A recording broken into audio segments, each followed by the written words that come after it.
Good evening.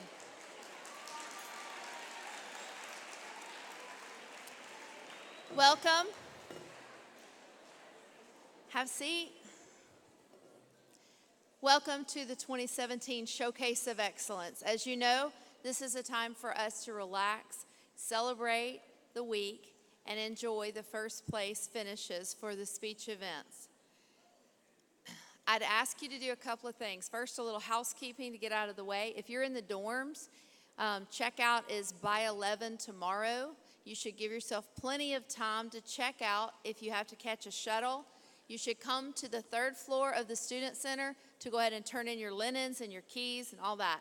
So please be aware, checkout is before 11 tomorrow. The next order of business, if you can give me your attention. Thank you. The next order of business has to do with all the things that you are looking at in your lap. I want you to put all your ballots back in your envelopes, and I want your envelopes under your seat. We're going to enjoy the work that these students have done. I am not telling you you can't look at your ballots. You can look at your ballots in the lobby or outside or in your room, but not in here. We're going to give all our full attention to the students on the stage. So if you can take care of that right now. I'm watching people read ballots while I'm talking. I really meant it. Put your ballots away. Parents, don't read your students' ballots right now. Half the folks in the room are parents with ballots.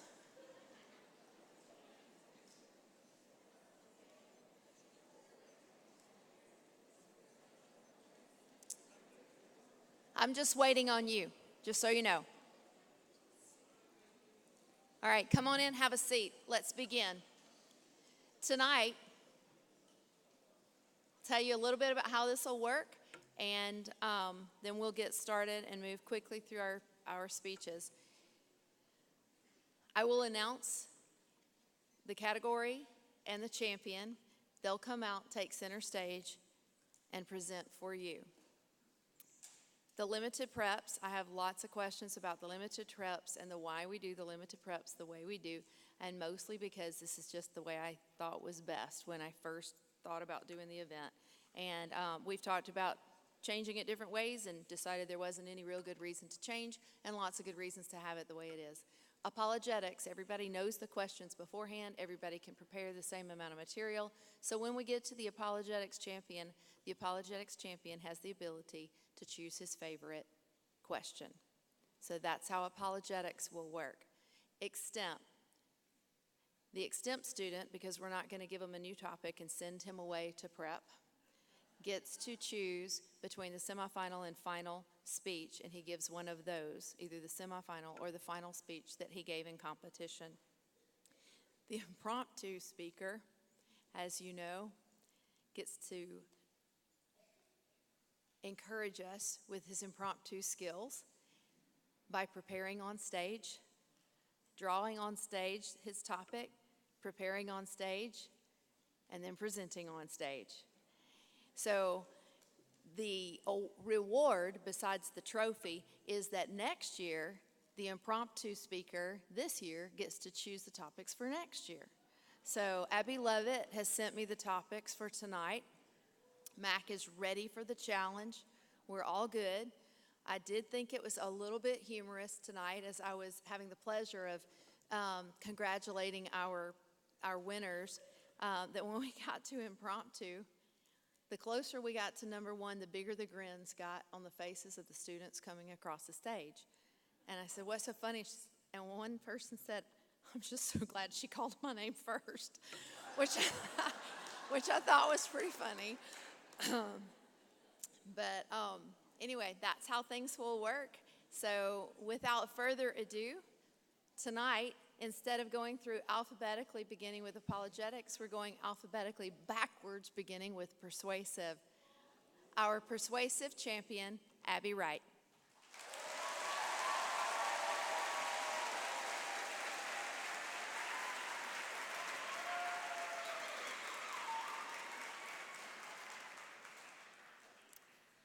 So imagine with me a theoretical situation involving Sally and Sue.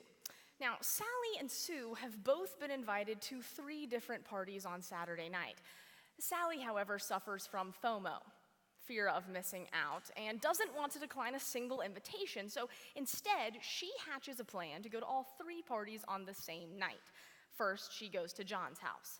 She can't participate in the game, though, because she hadn't RSVP'd. Just then, she gets a text from Sue that reads, "Why aren't you here at Hannah's house? We're petting koalas." So Sally jumps in her car and drives to Hannah's house. But as she's pulling in the driveway, she passes a truck pulling out. "Fluffy Koala's Petting Zoo," it says on the side.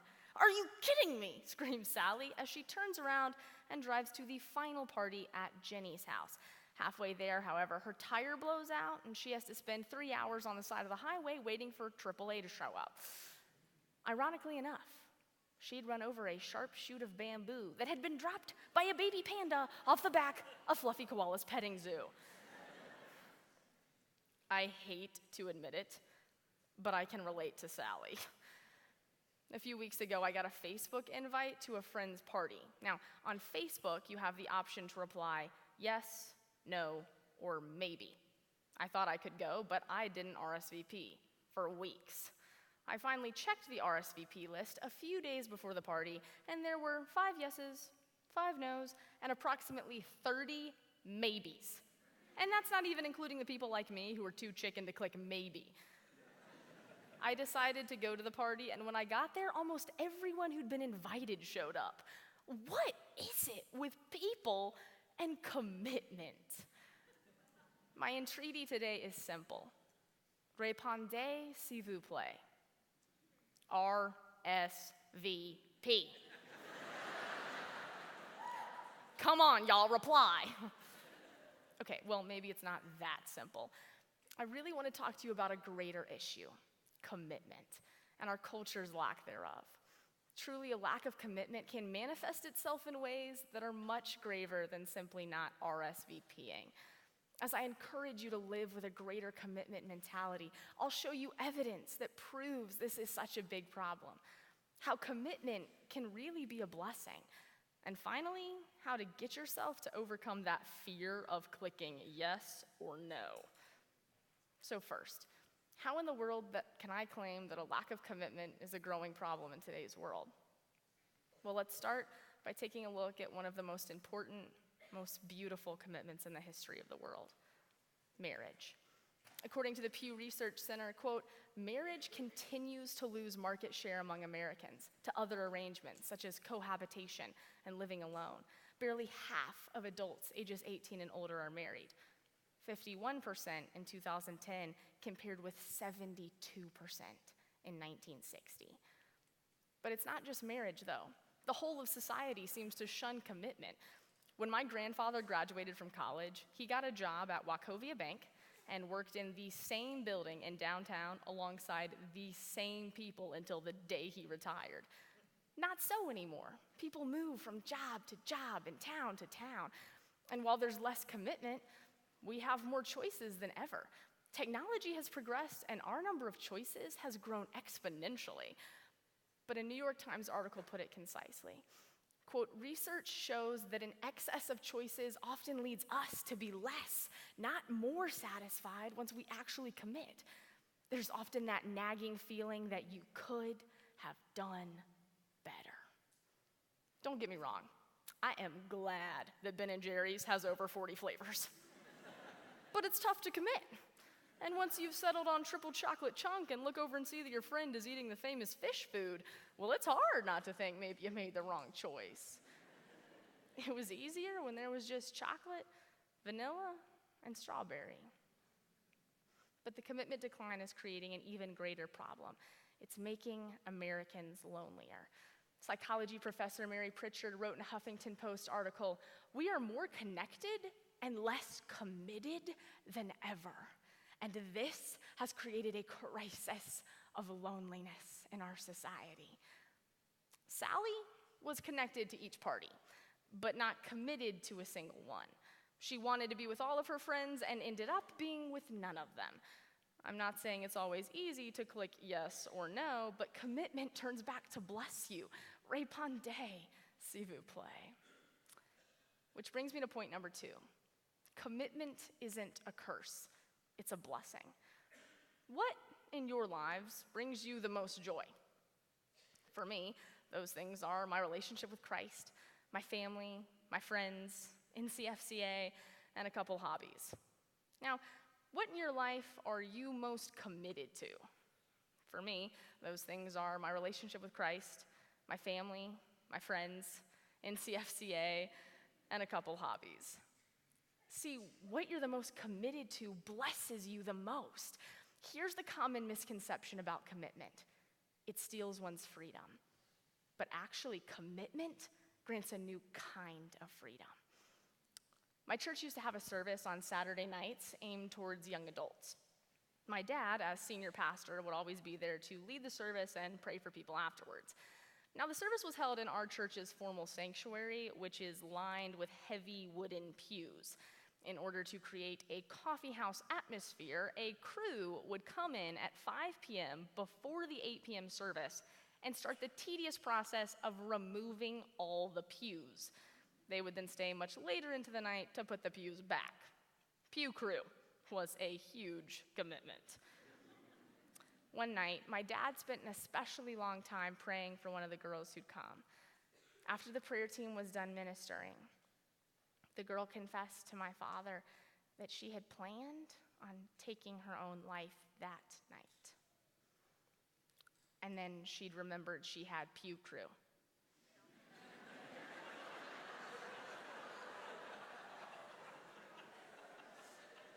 A simple commitment had saved her life.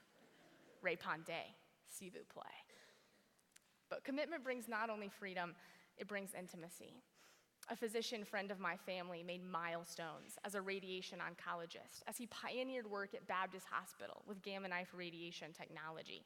Several years ago, the world-renowned doctor's wife was diagnosed with early onset Alzheimer's.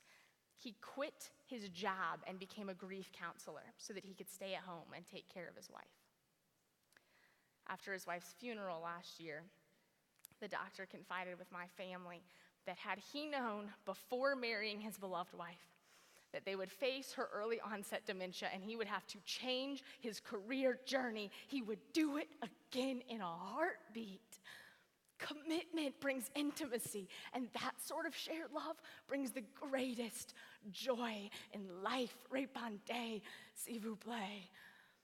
But how do you get to that point?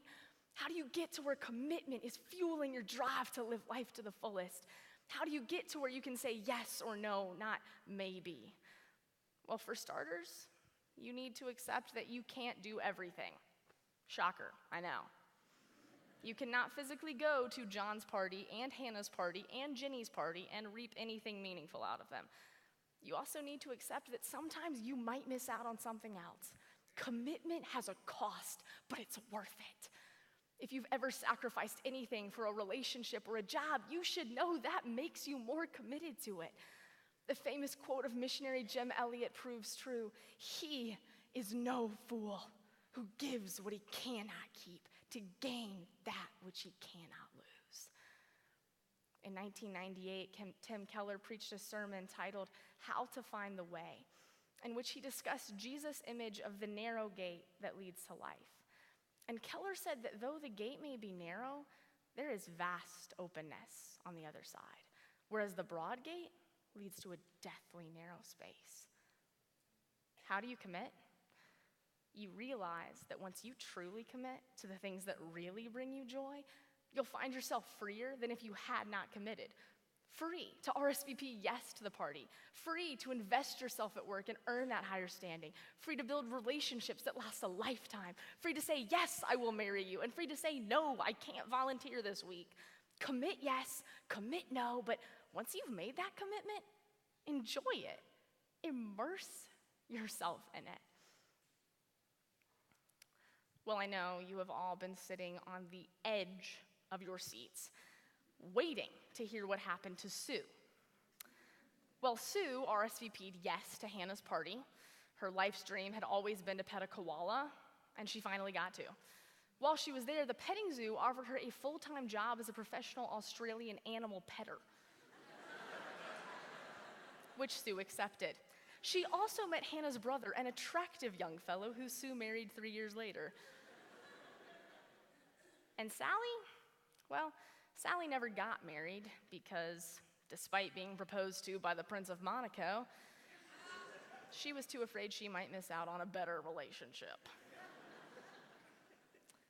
Listen, all I'm saying is the next time you get an invitation and you're tempted to click maybe, think twice.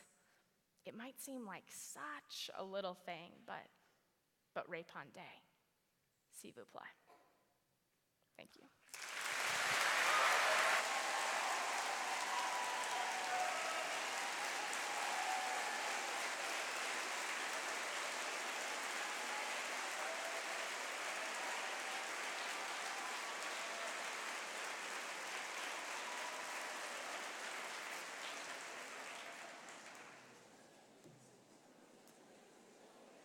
I had forgotten this might be my favorite night of the year. Our original Interp champion is next, Caleb Cummings.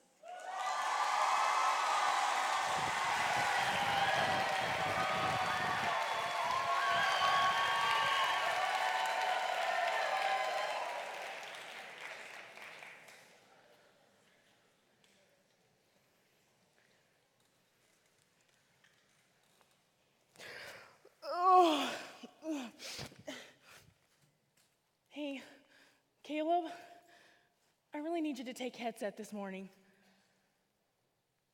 Okay. Thank you for choosing Chick-fil-A. My name is Caleb. How can I serve you this morning?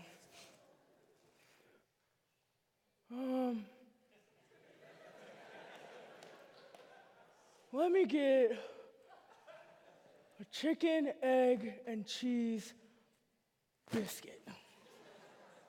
Okay, sir, a chicken, egg, and cheese biscuit. Anything else for you? Well, now that I'm thinking about it, go ahead and take off the egg. Okay, so just a chicken and cheese biscuit, sir. You know what? Go ahead and take off the cheese. So just a chicken biscuit, sir. I'm really sorry, but go ahead and take off the chicken as well. So just a biscuit, sir? Yup. Just a biscuit. I recently started working at Chick-fil-A, and I absolutely love it. I have my high moments, my low moments, and everything in between. But one thing that I've noticed is to always deal with people. People who want to be listened to, who want to be noticed, and who want to be related to. And sometimes we get so caught up with our daily tasks that we forget to deal with people. But follow my stories at Chick-fil-A in My Pleasure by Caleb Cummings. Now, when I first started working at Chick-fil-A, they trained me on the front counter, and I thought I had this thing in the bag. I was taking orders and was basically the face of the company. But after a couple of easy orders, one came my way that really threw me off.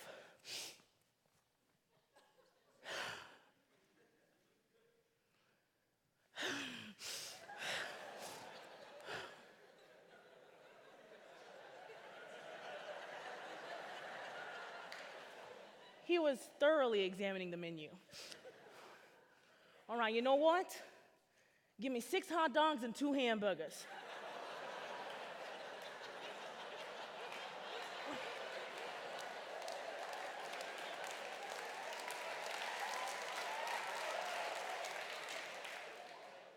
I'm sorry, sir, we actually only have chicken here. What do you want me to do? My wife told me to take the kids to Chick-fil-A and get them hot dogs and hamburgers, and I get to Chick-fil-A, and you don't got no hot dogs and hamburgers? What am I supposed to give my kids? Well, a lot of our kids like the nuggets. Maybe they would like to try the 6 or 4 count kids meals. All right. Give me 6 nuggets and 6 waters. But as I rang up 6 nuggets, I now noticed each kid was getting 1 nugget as opposed to a hot dog each. But they thoroughly enjoyed it and came up and got some more. But for every weird order that I put in, there's also the particular ones.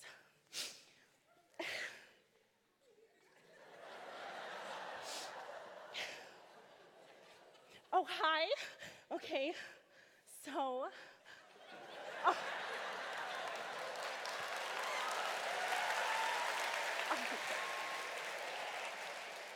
Okay, so you know what? I think I'm gonna get a large sweet tea, and I want light ice.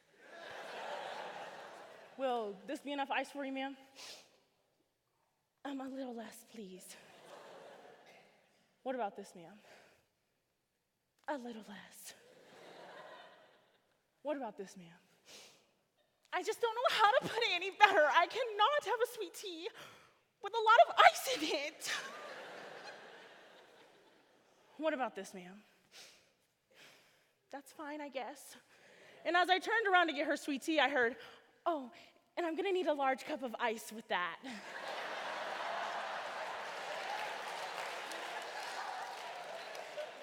But for every particular order, there's also the customers who are very persistent. Mr. Harvey comes in every single day. Caleb? Hi, Mr. Harvey, how are you doing? I'm on this side of the dirt.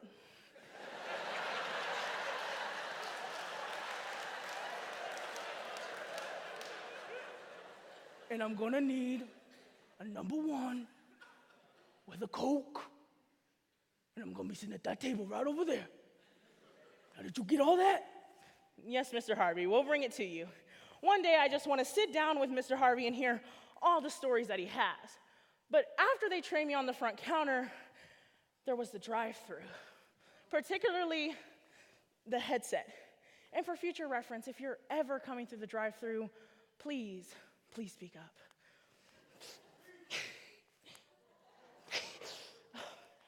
Okay, so we're gonna need a number 1 with a Sprite, and then 2 kids' meals with Sprites as well. Okay, ma'am, so you wanted a number 1 with fries, and then 2 kids' meals with fries. What did you want to drink with your meals? Sprite. Yes, ma'am, all of your meals currently have fries as your side item. I was wondering what you wanted to drink with your meals. Sprite. Yes, ma'am, as I said earlier, all of your meals have fries as your side item. What did you want to drink with your meals? Sprite. Oh, yes, ma'am. We'll be happy to get that for you at the window. But for every order I can't hear, there are the ones I can hear loud and clear. Can you hear me, hon? Yes, ma'am, I can hear you. Okay. So my grandkids, they sent me this text message. And they said if I read it to you, you would know what to do. Do you know what to do? Yes, ma'am.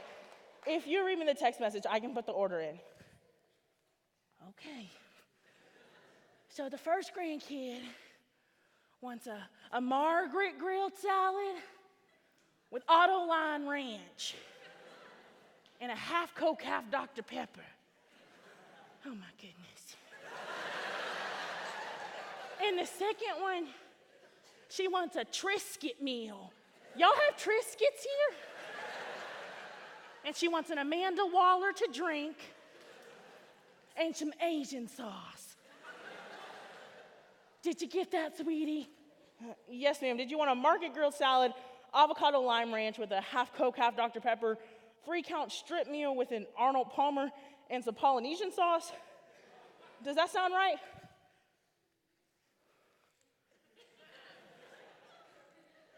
It will be.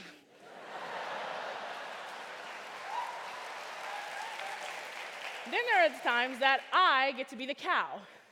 Yes, I step into an oversized cow costume, put on a gigantic head, and I walk around schools and go to the stores.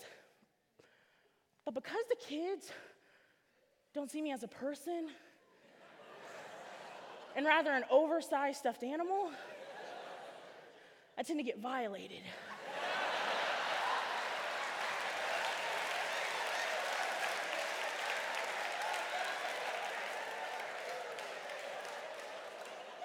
And being violated as the cow is not my pleasure.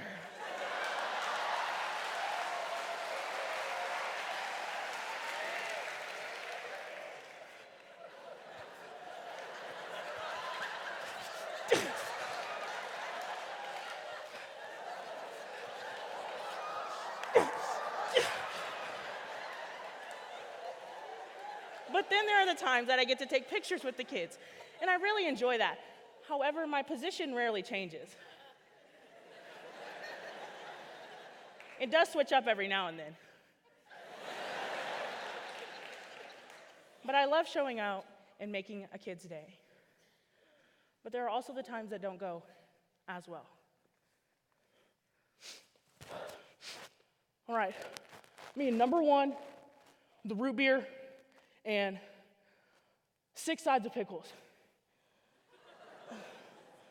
Okay, sir, just to let you know, each side of pickles is 3 additional pickles. Did you still want 6? I know how many pickles come with each side of pickles. Now stop asking me questions. Take my order and give me my food at the window. Yes, sir. I didn't understand why he was rude to me when all I had been to him was nice. But later that week, I found out why. Caleb. Yes, sir? I wanted to apologize to you. I've had a lot going on at home, and things haven't been too great at work. But I shouldn't have spoken to you that way. I'm sorry. That's all right, sir. I understand. He still comes through every week, and we joke about his 6 sides of pickles.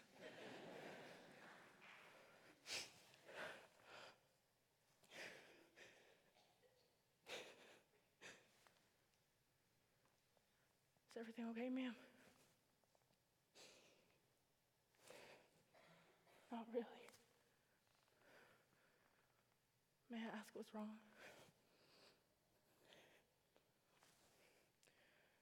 I'm just taking this food up to the hospital to eat with my dad.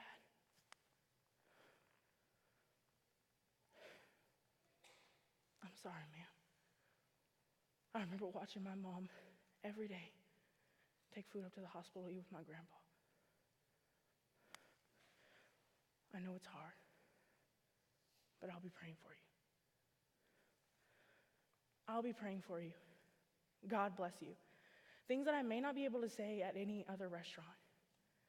See, when I sit down with Mr. Harvey, I notice him, and he appreciates that.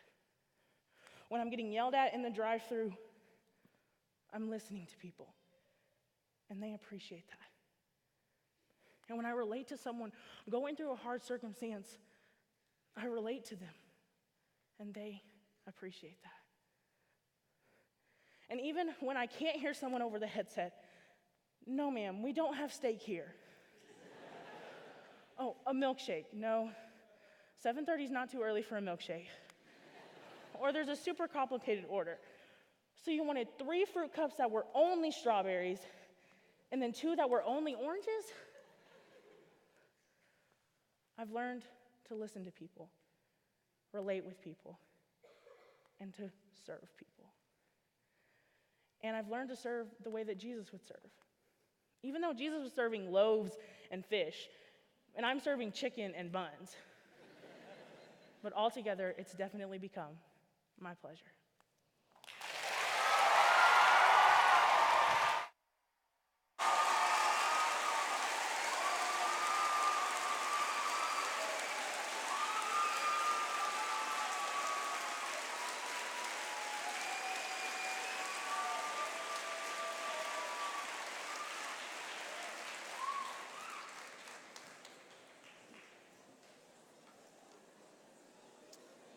Wow. Our open interpretation champion, Christian Charrier.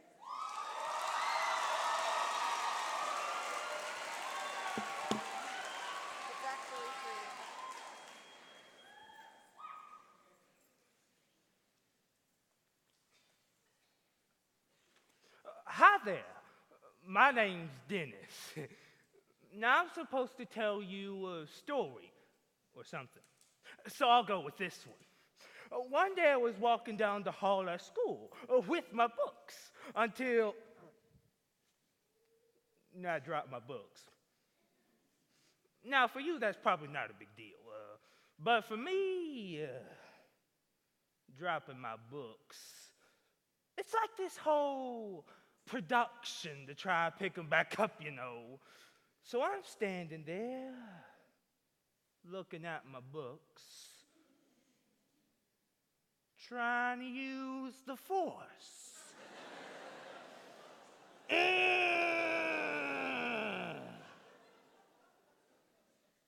But the force was not with me. All of a sudden, this pretty blonde-haired girl walks by. She says, "Hi, my name is Stacy. How about I help you with your books?" And I was like, "How about you do that?"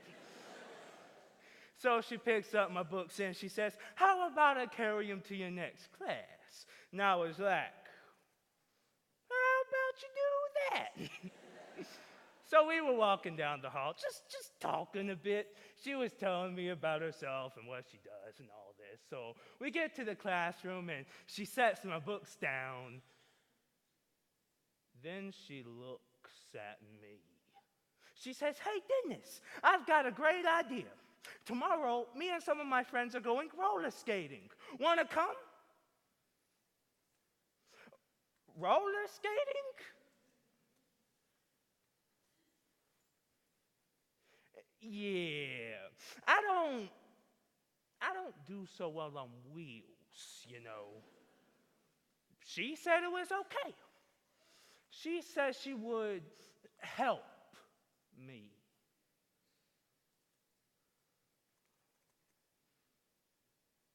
For you created my inmost being. You knit me together in my mother's womb. I praise you because I am fearfully and wonderfully made. Your works are wonderful. Psalm 139, 13 through 14. We are created in the image and likeness of God. Pretty unbelievable, right? I mean, look at you. And you, and you, and you, and you, and definitely you. That right there is our problem. We look for the image of God in physical appearance. We ignore the hearts of the movie stars and cripple alike. But God looks where we don't. Our hearts. That's what truly matters. Not physical imperfections. Whether it be cerebral palsy like Dennis or a lone pimple on your forehead. We all have imperfections. So let's stop looking at appearances and take on the eyes of God and look at the heart. Who knows? You might just change someone's life. Dennis, an original masterpiece by Eddie James. So, the next day, Stacy's mom dropped me off at the roller skating rink. You should have been there. I don't know who was more scared, me or the guy I handed my money to.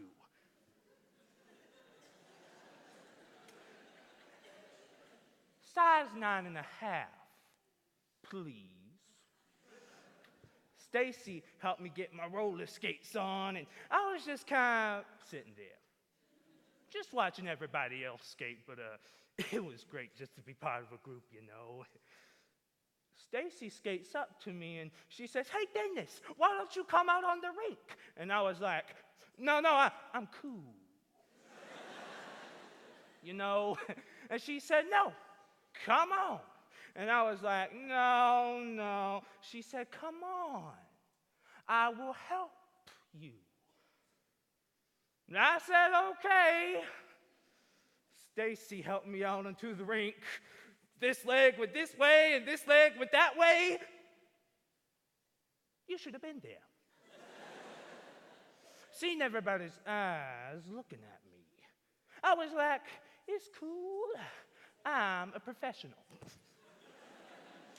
Well, Stacy helped me skate around the rink twice. It was awesome. After we had finished skating, Stacy's mom dropped me back off at my house. Then Stacy looks at me. She says, hey, Dennis, I've got another great idea. Another great idea? Oh, tomorrow, my family and I are having a cookout and going swimming. Want to join us? Yeah, this body don't float, you know. She said it was okay. She said she would help me. So, the next day, I was enjoying the sun on my body.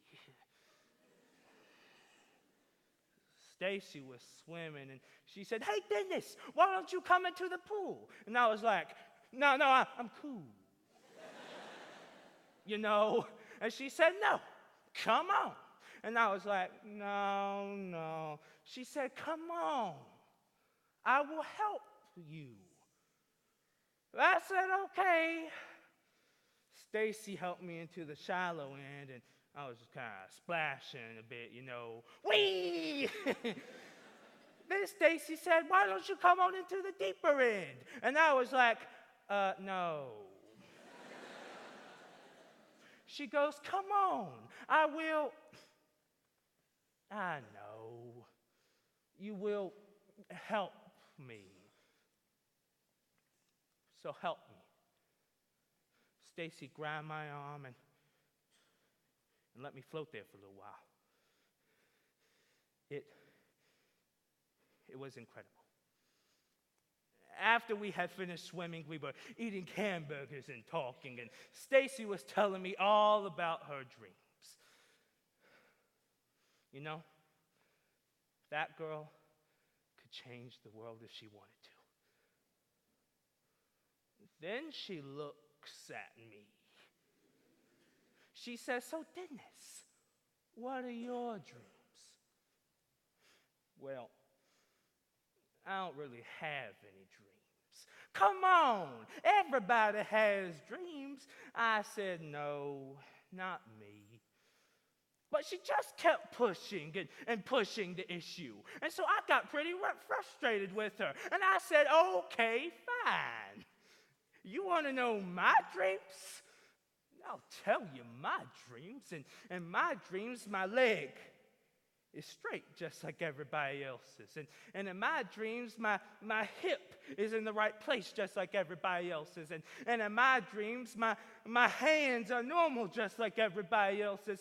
And in my dreams, my mouth is normal just like everybody else's. I can run and jump. If I drop my books, I could just bend down and pick up my books. In my dreams, when I go to school, nobody looks at me any differently. And in my dreams, when I wake up in the morning, I don't hate who I see. But then I realize it's only a dream. We sat there in silence for quite a while. Much like we are now. Then Stacy looks at me. She looks at me, and I'll never forget what she said. She looked me right in the eye, and she said, Dennis, that is the dumbest dream I ever heard. Well, You sure know how to make a crippled guy feel good, don't you? She said, no, Dennis, you don't get it. You are fearfully and wonderfully made. No, Stacy, you don't get it. I'm a joke. But she said, oh, Dennis, you spend too much time looking on the outside. People look on the outside, but God looks at the heart. And Dennis, you've got a great heart. And you know what? She's right. Because of a girl named Stacy, my life is different. My name's Dennis, and I'm an original masterpiece.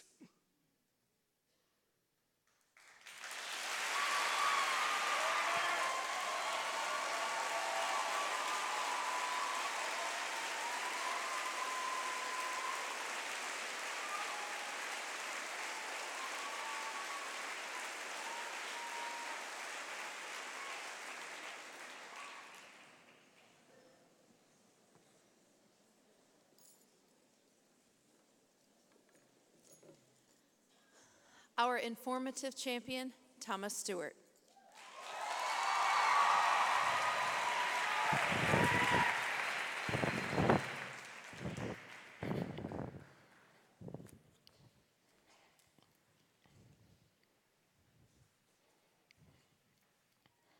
Sunshine, smile, clouds, pain, music, dance. These letters, arranged into words, become concepts full of meaning as they speed through the vast network of the brain, forming and retracing pathways between memories of experiences and feelings.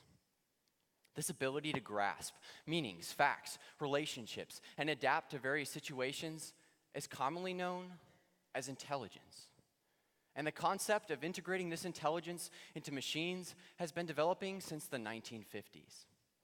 It was during this era, worldinformation.org says, that the idea of artificial intelligence was born. Join me on a journey into the world of human-like machines. We will discover their potential, illuminating both the benefits and drawbacks of a field that is rapidly developing, yet often dismissed as science fiction. In the end, I would like to explore one question. With machines quickly developing human capabilities, what does it mean to be human? According to the Wall Street Journal, artificial intelligence encompasses the techniques used to teach computers how to learn, reason, communicate, and make decisions. Essentially, artificial intelligence deals with creating machines that function like humans. So, what are some ways that artificial intelligence is implemented? Let's first take a look at the medical field.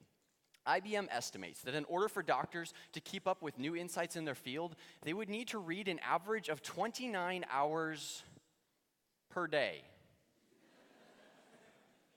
But never fear, Dr. Watson is here. Or in IBM's case, just Watson, its artificial intelligence prodigy. According to IBM, this incredible machine that sifts through mountains of data, discovering patterns and developing conclusions, can read 200 million pages of text in 3 seconds. This allows for Watson to do amazing things. For example, the New York Times reports that the University of North Carolina School of Medicine used the software to test 1,000 cancer diagnoses, originally created by human experts. And in 99% of the cases, Watson produced the same recommended treatment as the human oncologist. And, quote, in 30% of the cases, Watson also found a treatment that the human doctors had missed. Some treatments were based on research papers that the doctors had not read. This is just the beginning. Extreme Tech writes that across the medical field, artificial intelligence is being incorporated by doctors to quicken diagnoses, add precision in surgeries, and aid in home care. Venturing out of the doctor's office, AI is being incorporated into the business and personal arenas. Sometimes the use is to enhance human performance, and other times it is to replace. So let's get into the driver's seat, shall we? Or should I say out of the driver's seat, because according to Google's car project website Waymo, Google owns a fleet of driverless cars it has been testing for over 3 million miles, a passenger present but not in control. I'm proud to announce that my own mother declared she would prefer to ride in a car with me behind the wheel than in a self-driving car. Thankfully for her, the nearest state in which self-driving cars are tested is Michigan, with fully autonomous cars still decades away from being widely available to the public. So, all clear, Mom. And yet, these vehicles have the ability to eliminate human errors while driving. Google's car research division noted that in 2014, 94% of crashes in the US were attributed to human errors, such as speeding, intoxication, distraction, and drowsiness. All of these are problems that driverless cars lack. And while not without faults, portions of their capabilities are already implemented in cars today. Automatic parking, braking, and lane changing assists are all examples of artificial intelligence steadily removing human error. Now, let's pause for a moment. Clearly, human-like machines have their strengths, but what are their limitations? Making a machine more human-like has gotten nasty at times, revealing the struggle to create a machine with moral judgment. Last year, the Washington Post reported that Microsoft had developed an online chatbot named Tay designed to learn from its interactions and conversations on messenger platforms, which to the rest of the world means it was a teenage robot with its own Twitter. In this same article from the Washington Post, we discover that what Tay learned from the internet was not quite what Microsoft had hoped. It took mere hours for the internet to transform Tay, the teenage AI bot who wants to chat with and learn from millennials, into Tay, the racist and genocidal AI bot who likes to reference Hitler.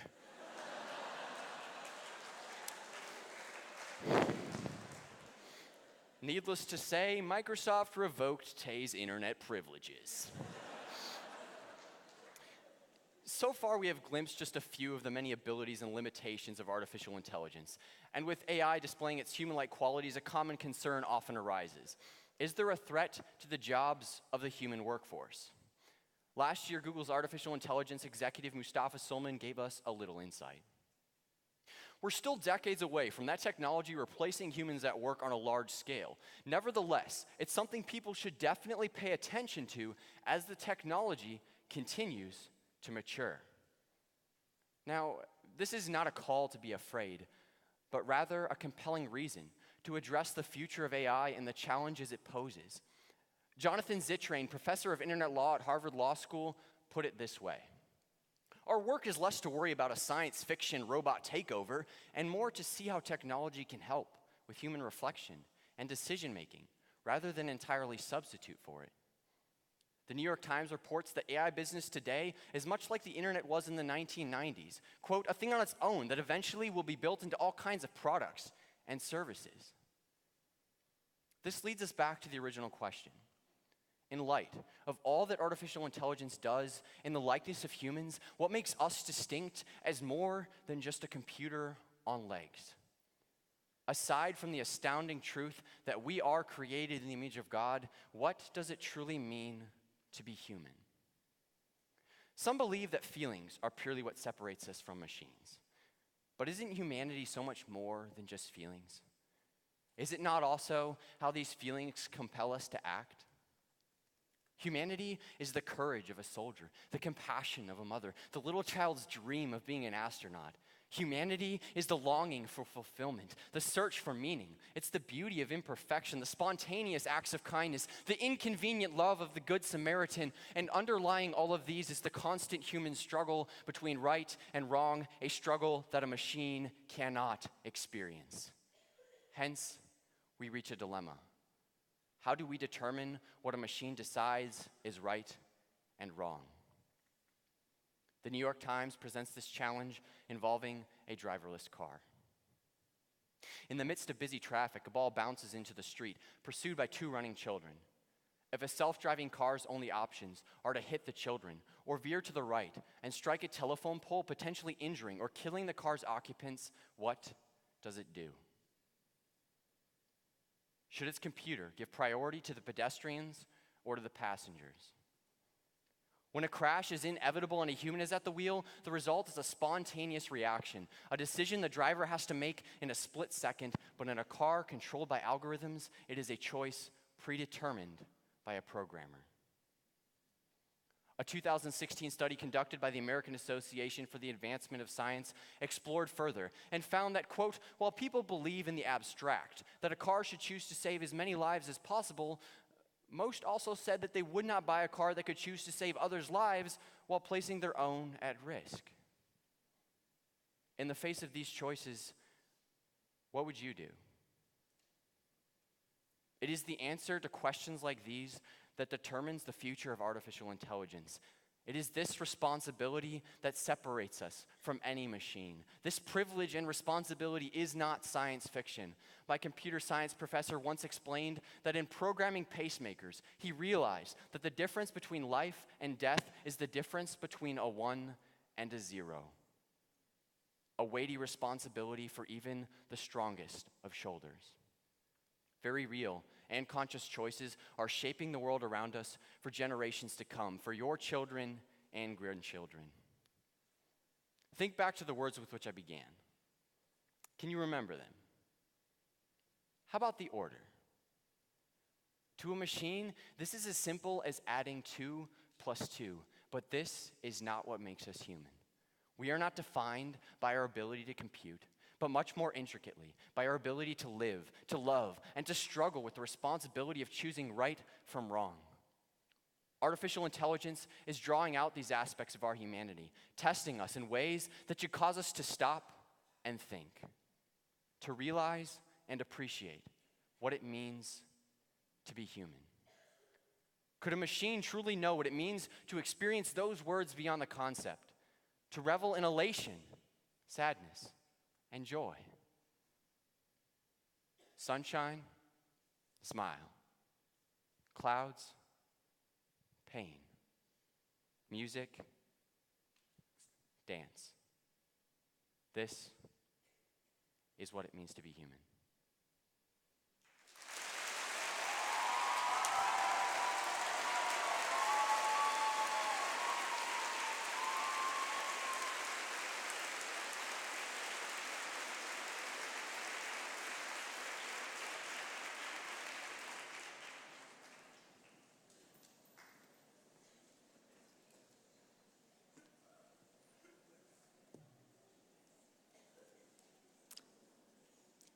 Our impromptu champion, Mac Mann.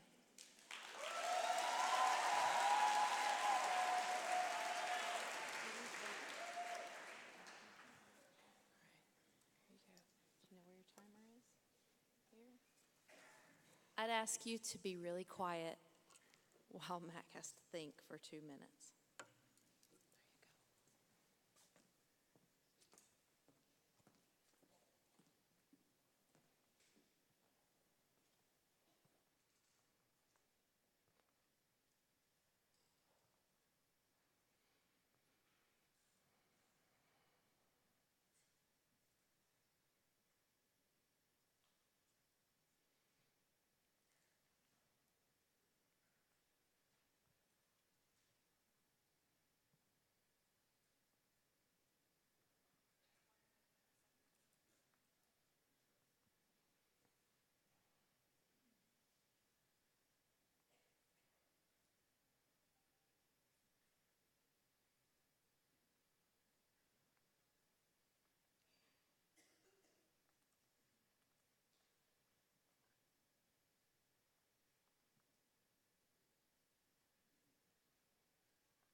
What I'd like to talk to you about today is something that we see everywhere we go. We see it outside, we see it on our lapels, we see it on our t-shirts. It's one 7-letter word. It's the word freedom, because that's the topic that I've drawn this evening. But I'd like to suggest that perhaps what's most fundamental about our nation is that we are such a free people. But we've come a long way from understanding that the freedom that we have isn't a guarantee. It's a gift. It's a gift. It's a gift that was given to this country by God. It's not a promise. It's not a promise. It's something that was promised to us. But why? Why is it that we so take our freedom for granted? Why is it that we go to church and don't think about what a right that is, what a privilege it is to get to worship not just where we choose, but to get to worship at all? Why is it that we go into our schools and realize or not realize what a privilege it is to get to learn without having our government constrain what it is that we learn? Why is it that we go into the offices of our congressmen, that we go into the offices of our senators, but we don't understand the freedom that we have? We take it for granted. We think it's a guarantee. We think it's something we can't lose. I heard it said one time that there was an American and a communist, and they were arguing about their two countries. And the American said, look, he said, in my country, I can go into the Oval Office and I can pound the president's desk and I can say, Mr. President, I don't like the way you're running our country. And the communist looked at him and said, well, I can do that. And the American said, you can? The communist said, yeah. He said, I can go up to the dictator and I can pound his desk and I can say, dictator, I don't like the way the President of the United States is running his country.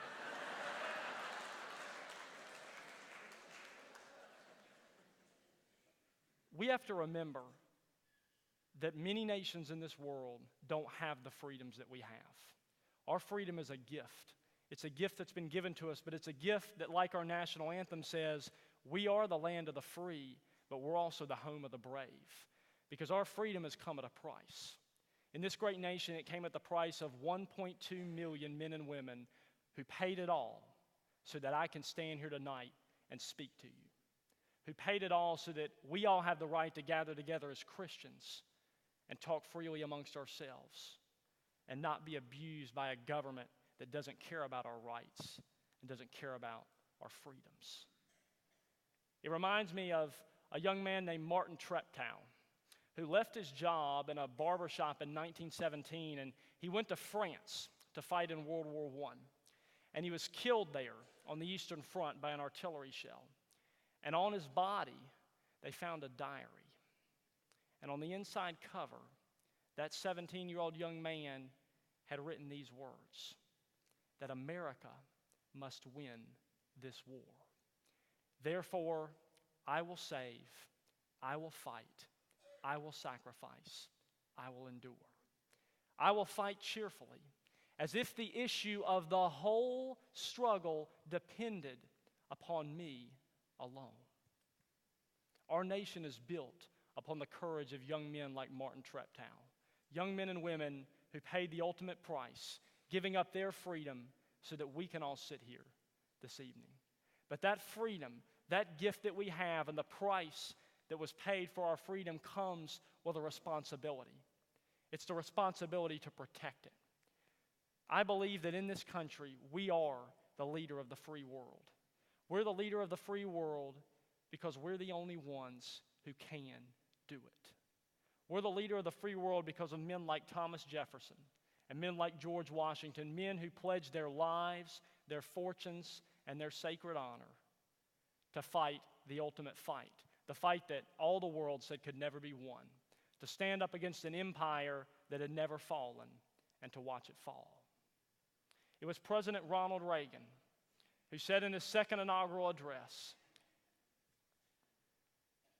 that he firmly believed that America had been placed here for a special purpose, that a divine plan raised this continent up between the oceans to be inhabited by a special people, a people with a special love of faith, freedom, and peace.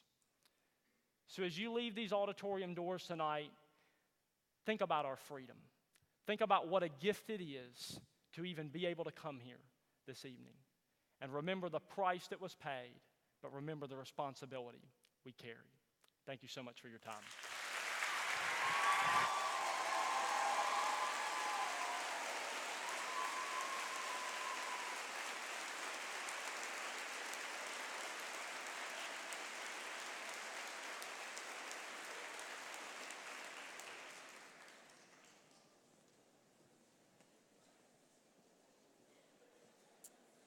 Just in case you were wondering, max time was 5 minutes on the dot.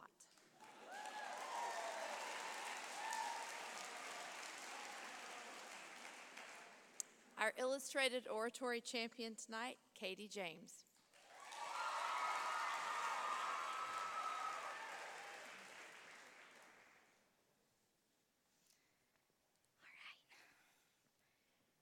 I had this friend. She and I grew up together, and I knew everything about her. But my family moved away, and so my only connection with my friend became the internet. On her social media accounts, she was always smiling. She had hundreds of friends and hundreds of likes on all her posts, and she was constantly posting selfies and videos of herself with other smiling people. Never the same face twice. She seemed so happy and popular and pretty. She seemed perfect. A few months later, I found out my best friend was dying. She had been starving herself, and her body was shutting down. That whole time, behind all the smiles, she had been completely alone, and I had no idea.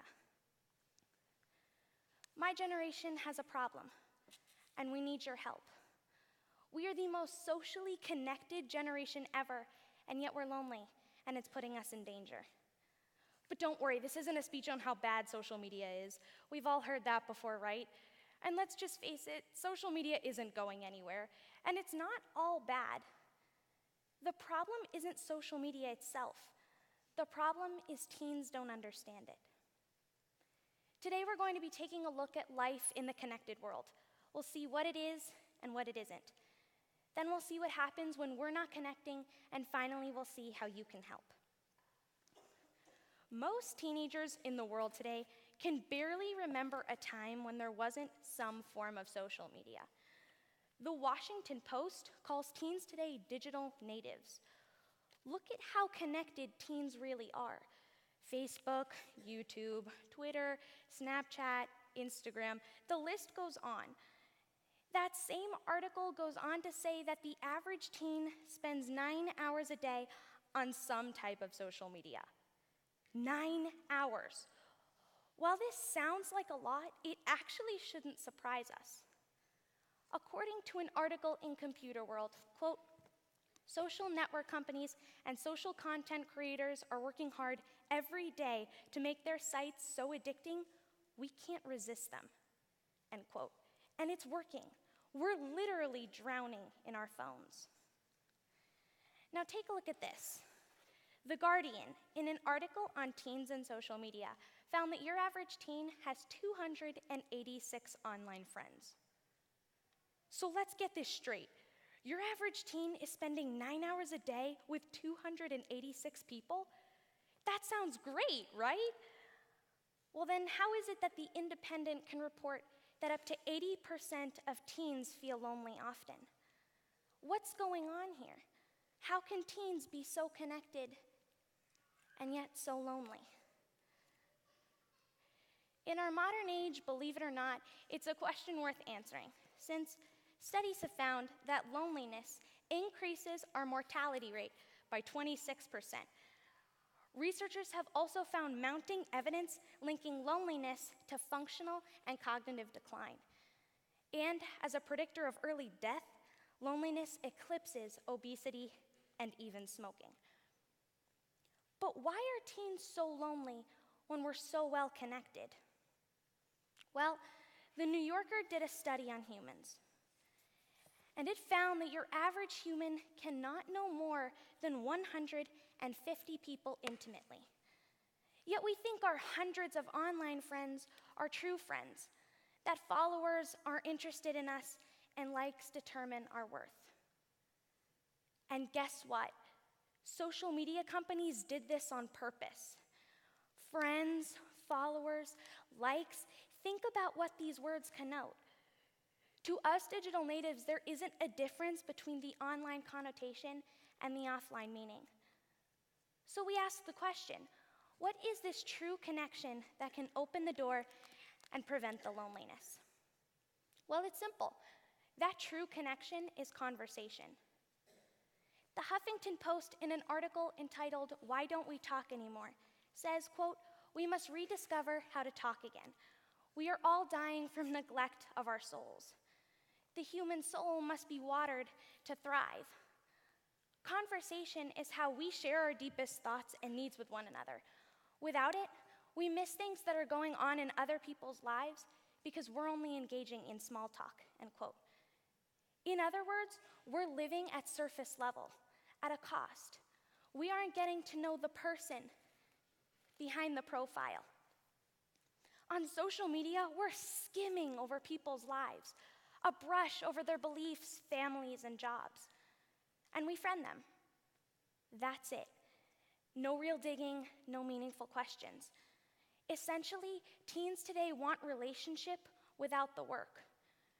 True connection is more than just an LOL. And to get it, we have to talk, and really listen. Now, to us digital natives, this seems foreign. Teens today have lost the ability to move beyond small talk. So we post and we text and we chat, but we come up empty and alone. But what's the impact of these shallow, I'm fine relationships? Well, they can cause us to judge people only on the surface. We look at those posts and texts and chats and come up with quick conclusions that can be wrong, hurtful, and even fatal. That's what happened with my friend. Everyone who knew her online thought she was fine. A quick text just couldn't capture the pain she was in under the surface. Now, the reverse of this situation is we don't know how to be vulnerable ourselves. Out of the 9 hours a day teens spend on social media, most of that time is spent editing our personal profiles. Naturally, we love looking flawless in the eyes of everyone, so we literally edit, filter, and delete parts of ourselves and our lives we don't like, leaving us flawless, yet unrecognizable. The result? What started out as a means of communication shut down honest conversation.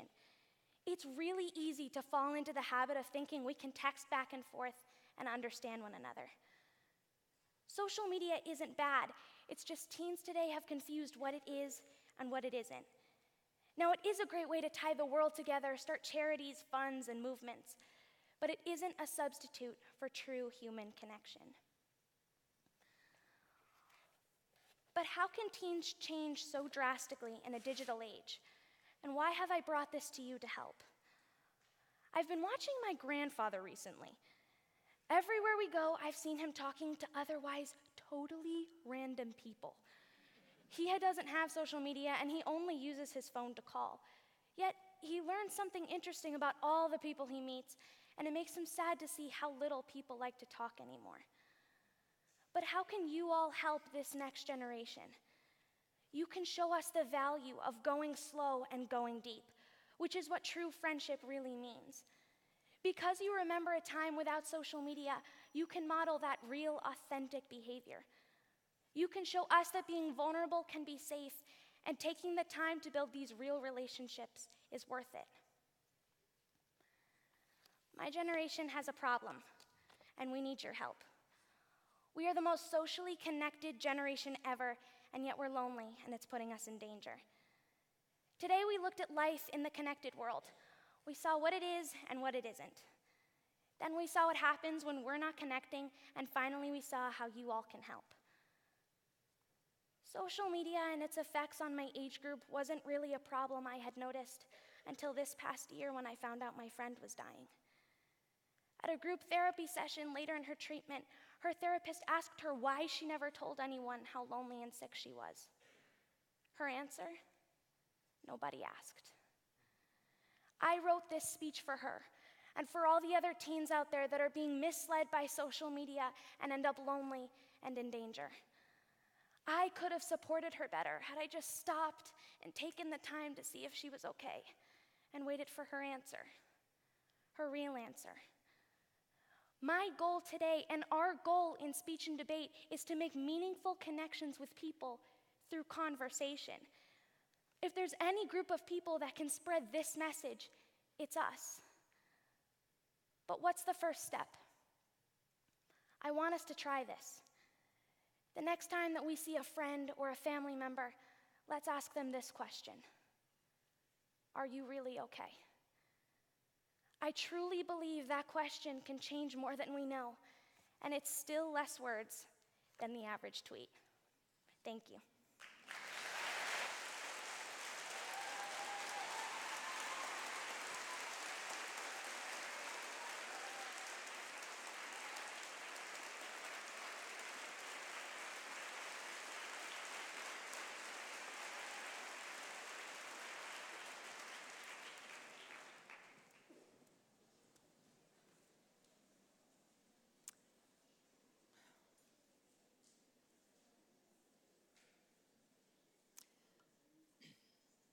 Our 2017 extemporaneous champion, Simon Sefcik.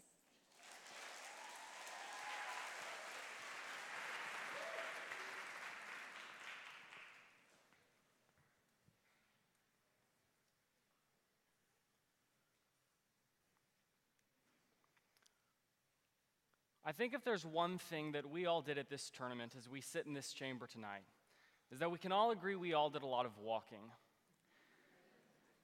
Yesterday, as I walked to the building right across from this one, I stopped in my tracks because I saw something I haven't seen in a long while.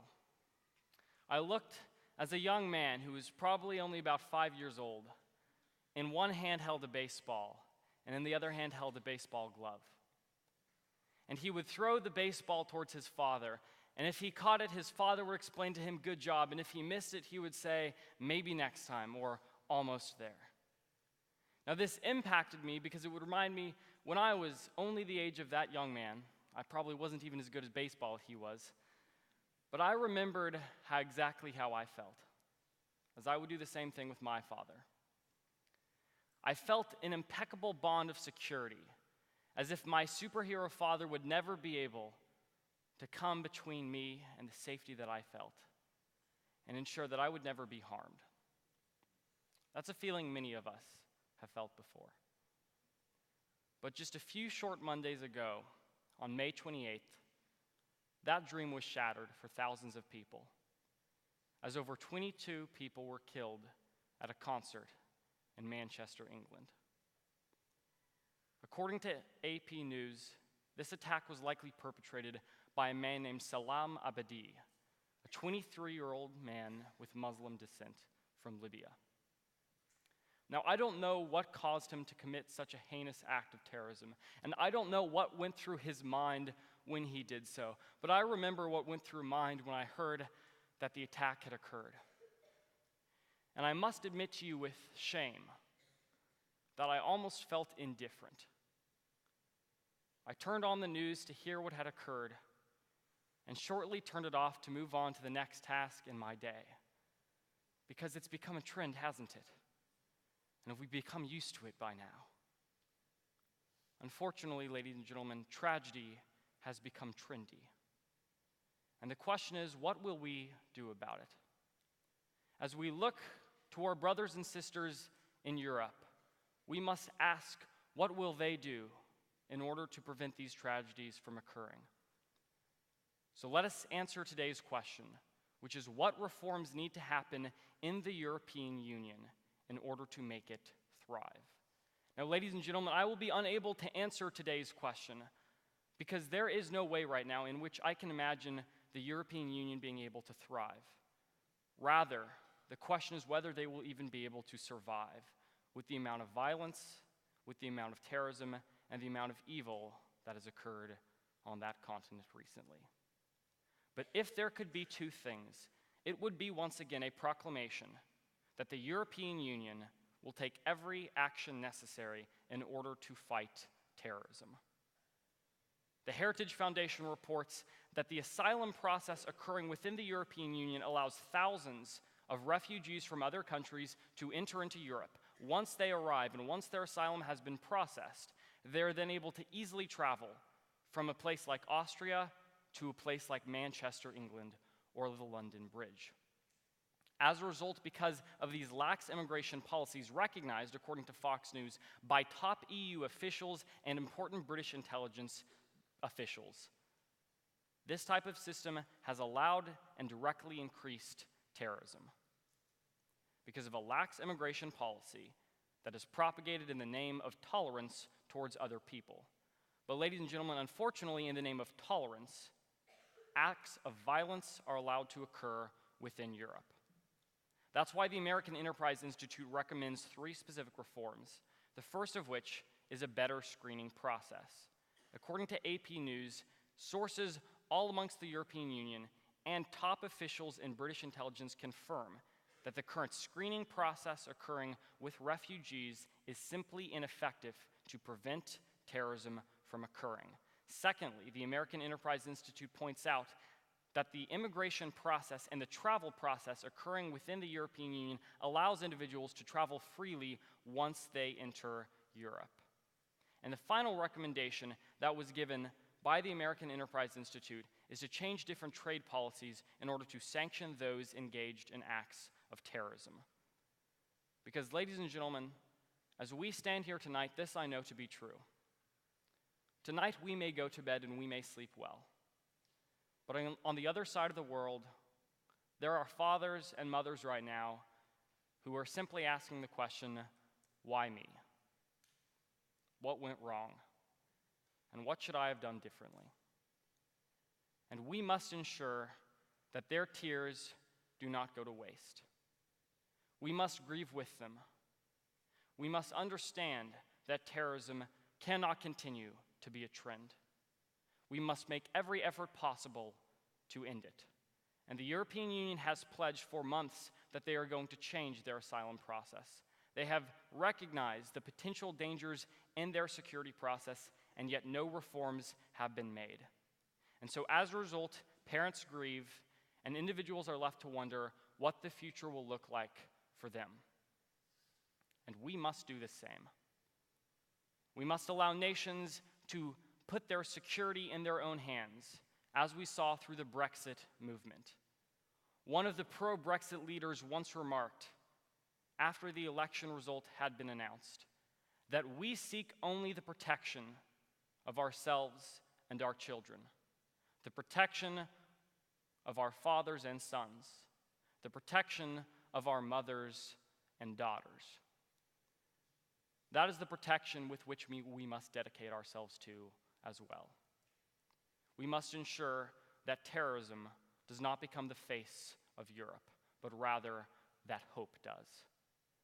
That is what the European Union must dedicate itself to. And as our brothers and sisters in Europe grieve tonight, we must realize that this is our time.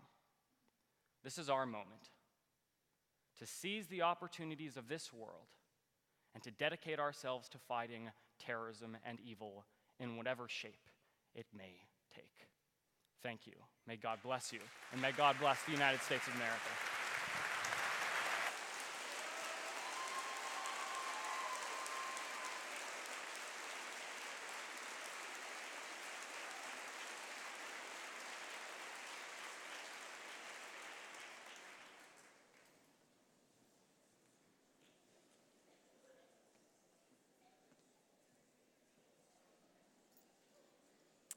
Simon's time was 7 minutes exactly.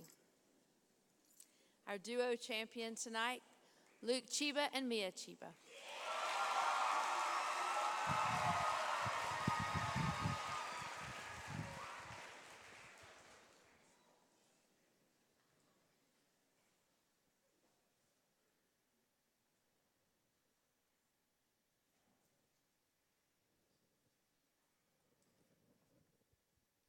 Hurry up, the sun might be out any minute.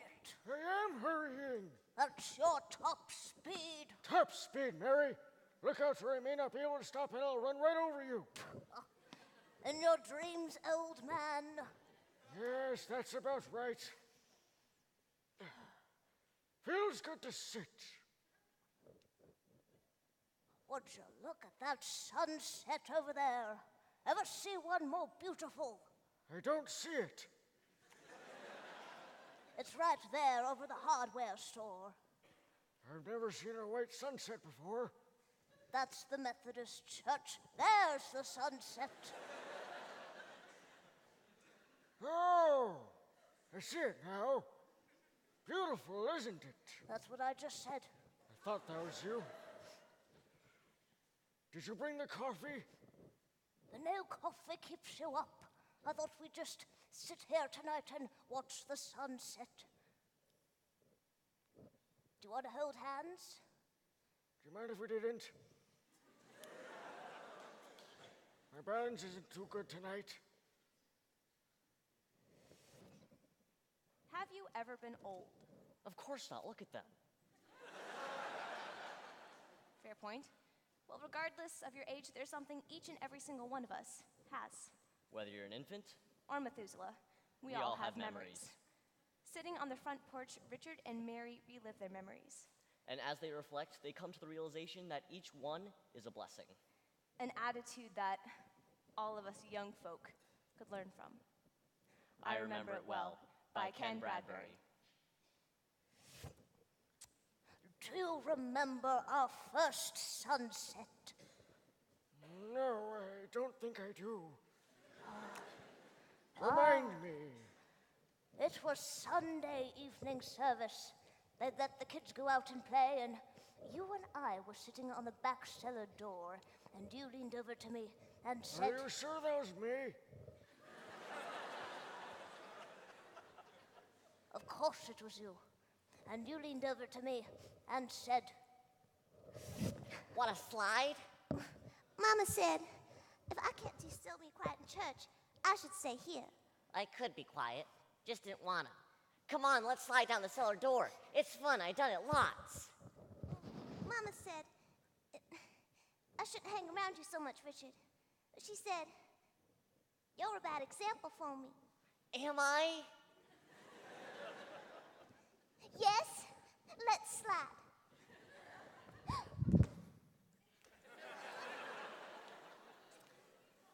You nearly got me spanked that night.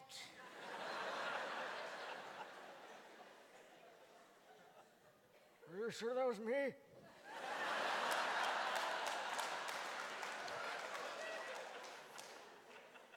Of course it was you. You'd make me laugh so hard my face would hurt. Ah, yes.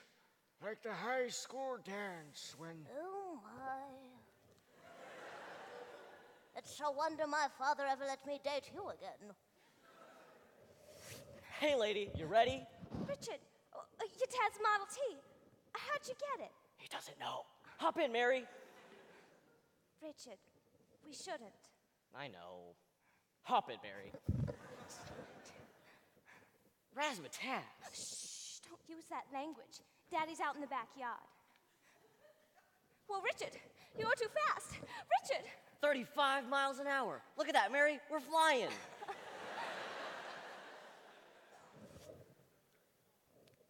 You know you could have killed me.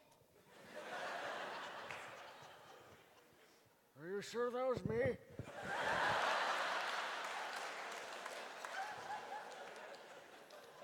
Of course it was you, driving around town in that thing, 35 miles an hour. Scared nearly every horse in that town. Where's the sunset now? Oh, it's over there, over the convenience store. Ah, yes. Blue now, isn't it? Red. It's all red. Oh.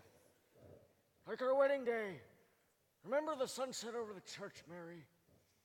We got married in the morning, Richard.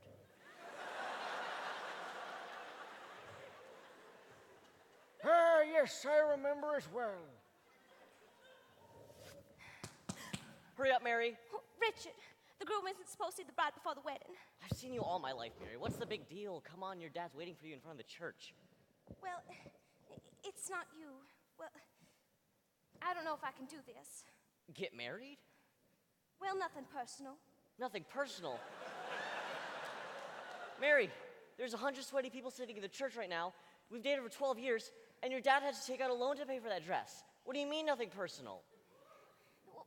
Well, it's not you. It's just, why can't we? Music starting, Mary. Razzmatazz. Richard! You nearly broke my arm that day. Are you sure that was me?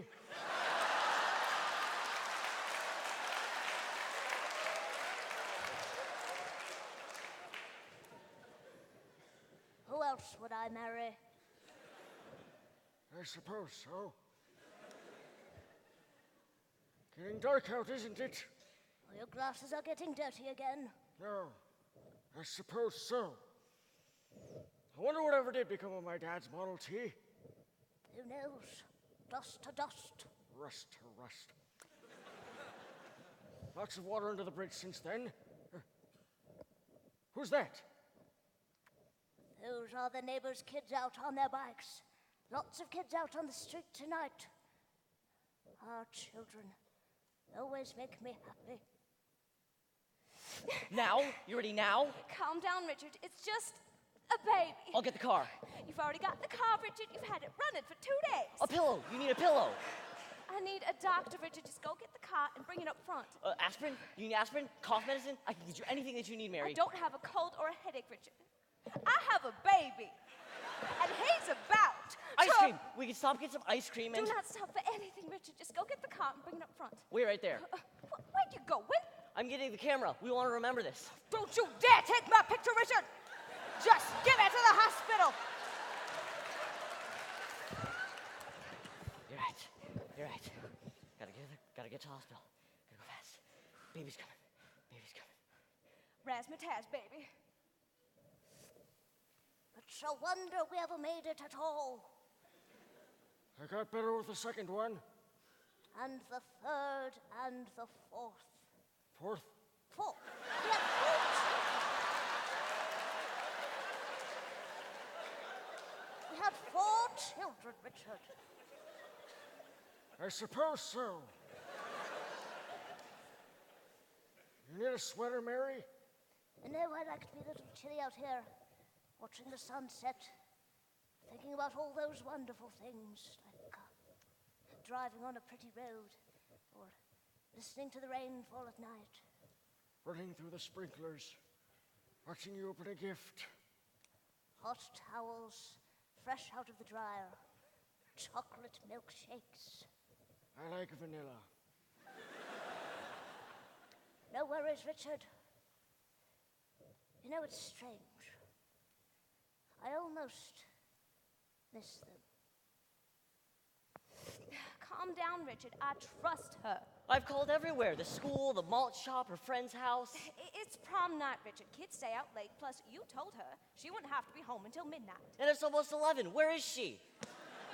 11 is not 12, Richard. Now, I know it's her first prom, but she's a good girl. She's got a calm head on her shoulders. Unlike her father. I just knew when I looked at that boy's face, Mary. I knew it. I shouldn't have trusted him with our daughter. We did not sell our daughter, Richard. He's a good boy, and I know his mother. She works at the hardware store and bakes cookies for the church bazaar. Ah! Then he's a rebel. He's purposely rebelling against his parents. I knew it, Mary. He's probably on his motorcycle headed for the state line now. Go to bed, Richard. I promise I will wake you up when she gets here. I tried going to bed, Mary, but how can I sleep when I keep thinking of our daughter out there in the hands of some young heathen who probably smokes cigars and reads crime magazines?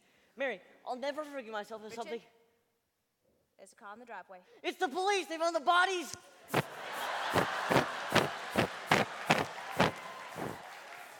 No, Richard, it's our daughter. He's brought her home early. Where's his motorcycle?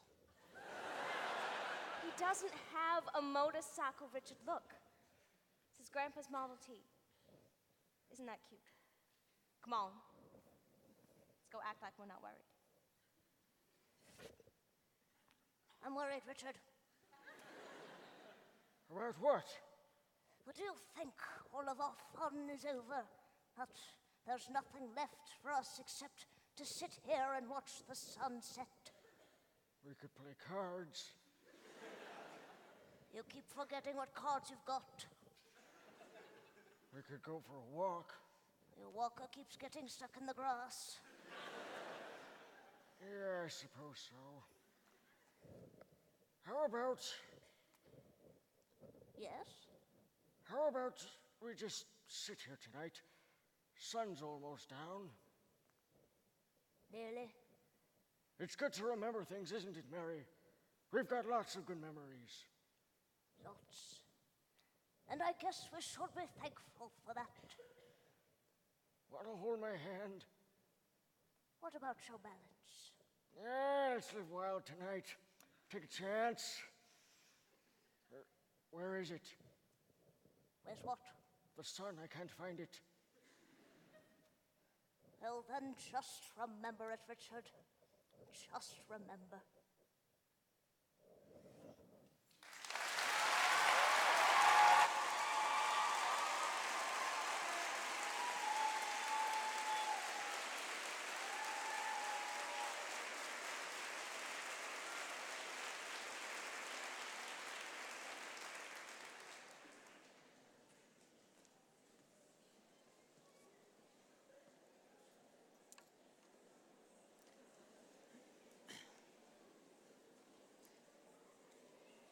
Our biographical narrative champion, Caitlin Butts.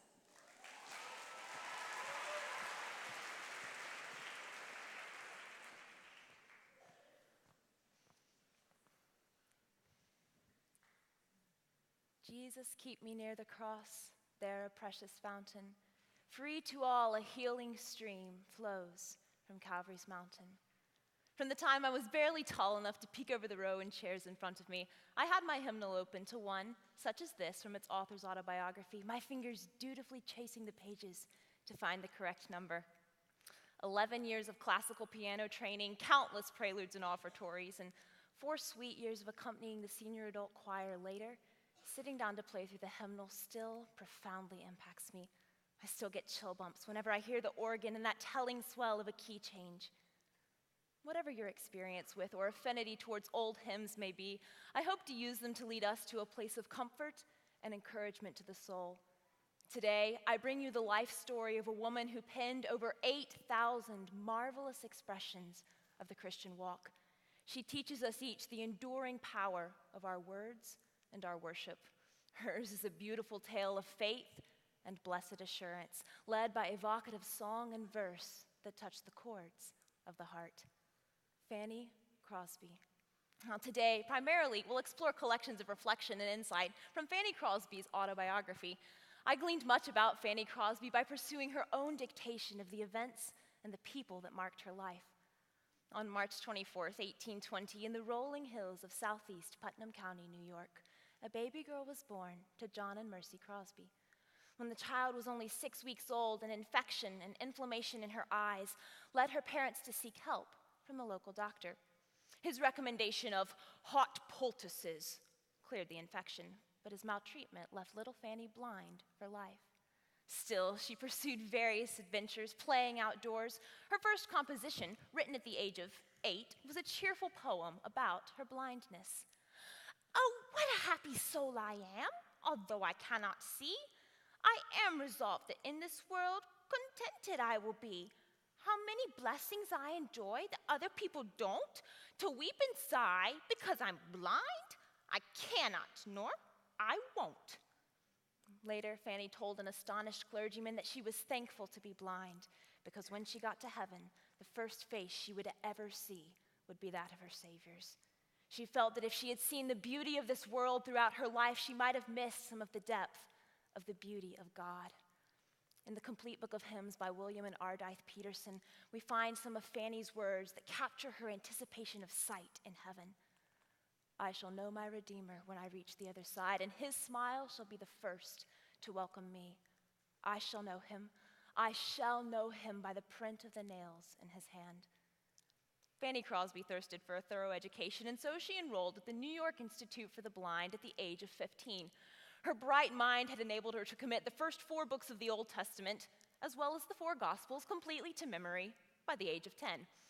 After the initial homesickness diminished, she threw herself into studies at the Institute and heartily enjoyed classes in philosophy, history, and literature.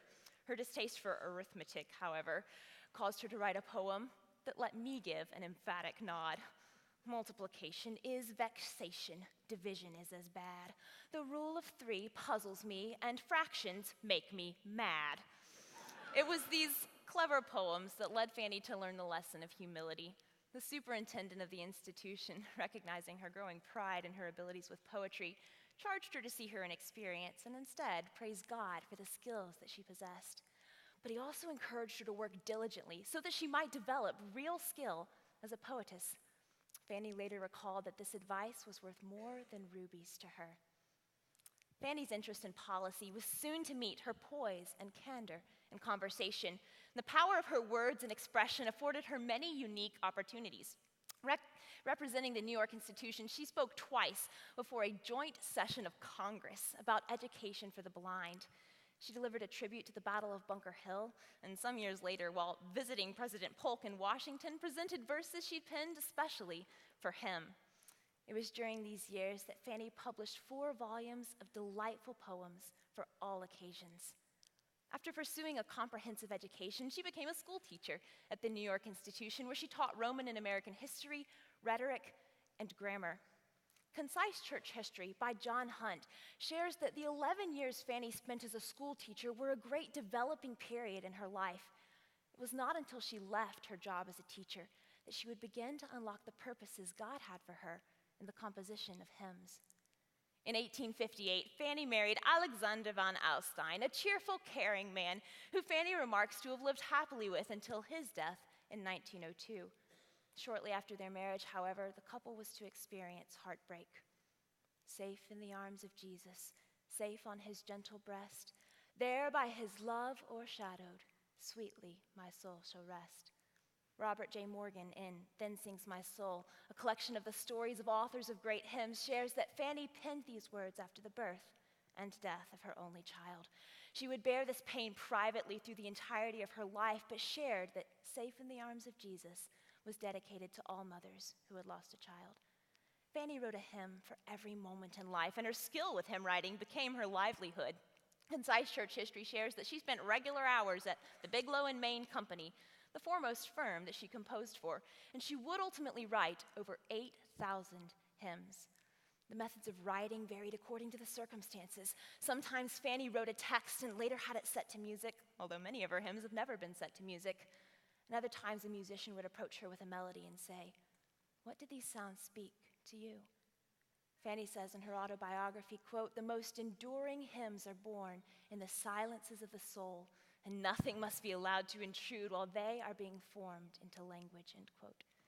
Sometimes the hymns came in a half an hour. Other times Fanny labored for hours over a few short verses, but many of her hymns were prompted by specific incidences. Then Sings My Soul tells of a moment in 1874 where she lacked the money to pay rent and was blessed with the exact amount needed by a complete stranger. She wrote that night, "All the way my Savior leads me. Who have I to ask beside? Can I doubt his tender mercy, who through life has been my guide?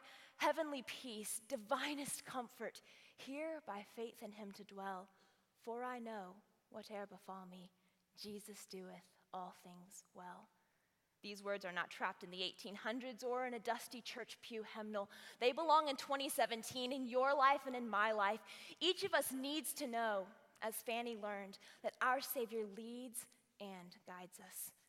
Fanny Crosby's impact was not limited to the words she penned on paper, but was powerfully demonstrated through her spoken word and work as well. She spoke to blue-collar workers and at revival meetings led by pillars of outreach in the 1800s like Eurydice Sankey and Dwight L. Moody. She urged listeners to pursue a close relationship with Christ and spoke on behalf of the forgotten and hurting.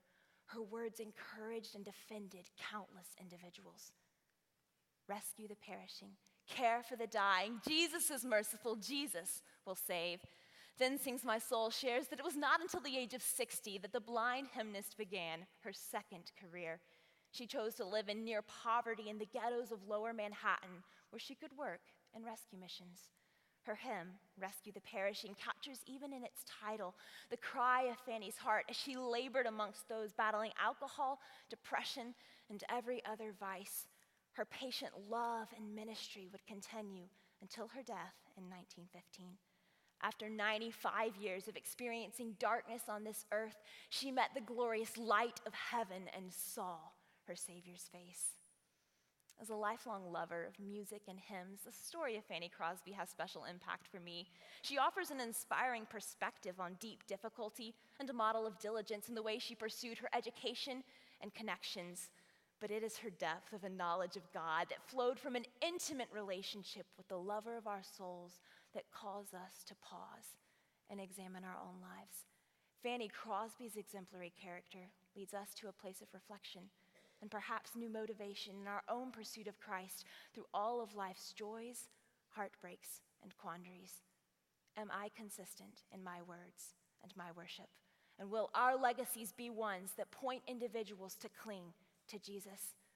The complete book of hymns leaves us with one of Fanny's prayers that I hope resonates in our souls as we go tonight. Blessed assurance, Jesus is mine.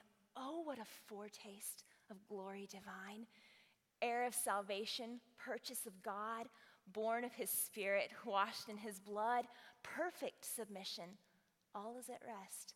I and my Savior am happy and blessed, watching and waiting, looking above, filled with his goodness, lost in his love. This is my story, and this is my song, praising my Savior all the day long.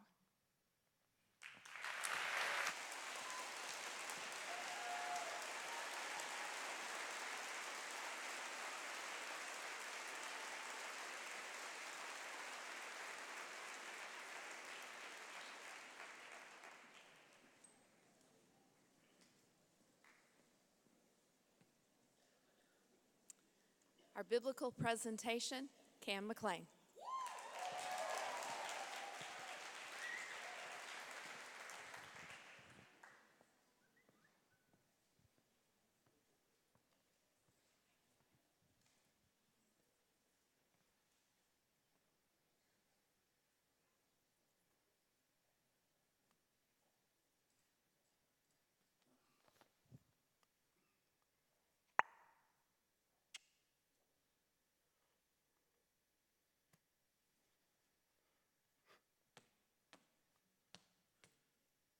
Who are you?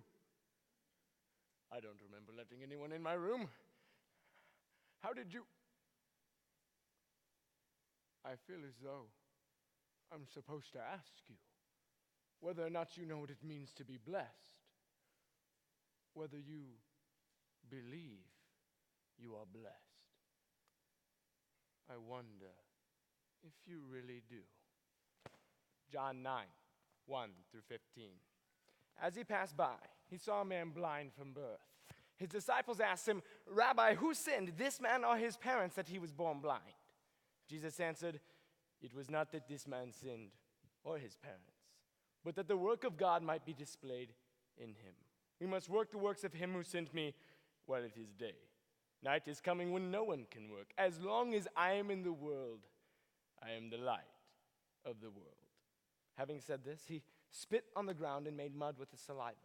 Then he anointed the man's eyes and said to him, "Go, wash in the pool of Siloam," which means sent. So the man went, and he washed, and he came back seeing. The neighbors and those who had seen him before as a beggar said, "Is this not the man who used to sit and beg?" Some of them said, "It is he." Others said, "No, but he is like him." He kept saying, "I am the man." So they said, "How were your eyes opened?" He said, "The man called Jesus came and made mud and anointed my eyes and told me to go to Siloam and wash. So I went, and I washed, and I received my sight." They said, "Where is he?" He said, "I do not know." So they brought to the Pharisees the man who had formerly been blind. Now it was a Sabbath day when Jesus had made the mud and opened his eyes. So again the Pharisees asked him how he had received his sight. He answered, "He made mud and anointed my eyes, and I washed, and I see." healing, to be made whole. Who are you? I don't remember letting anyone in my room. No matter. I will forget anyways. My memory is not perfect.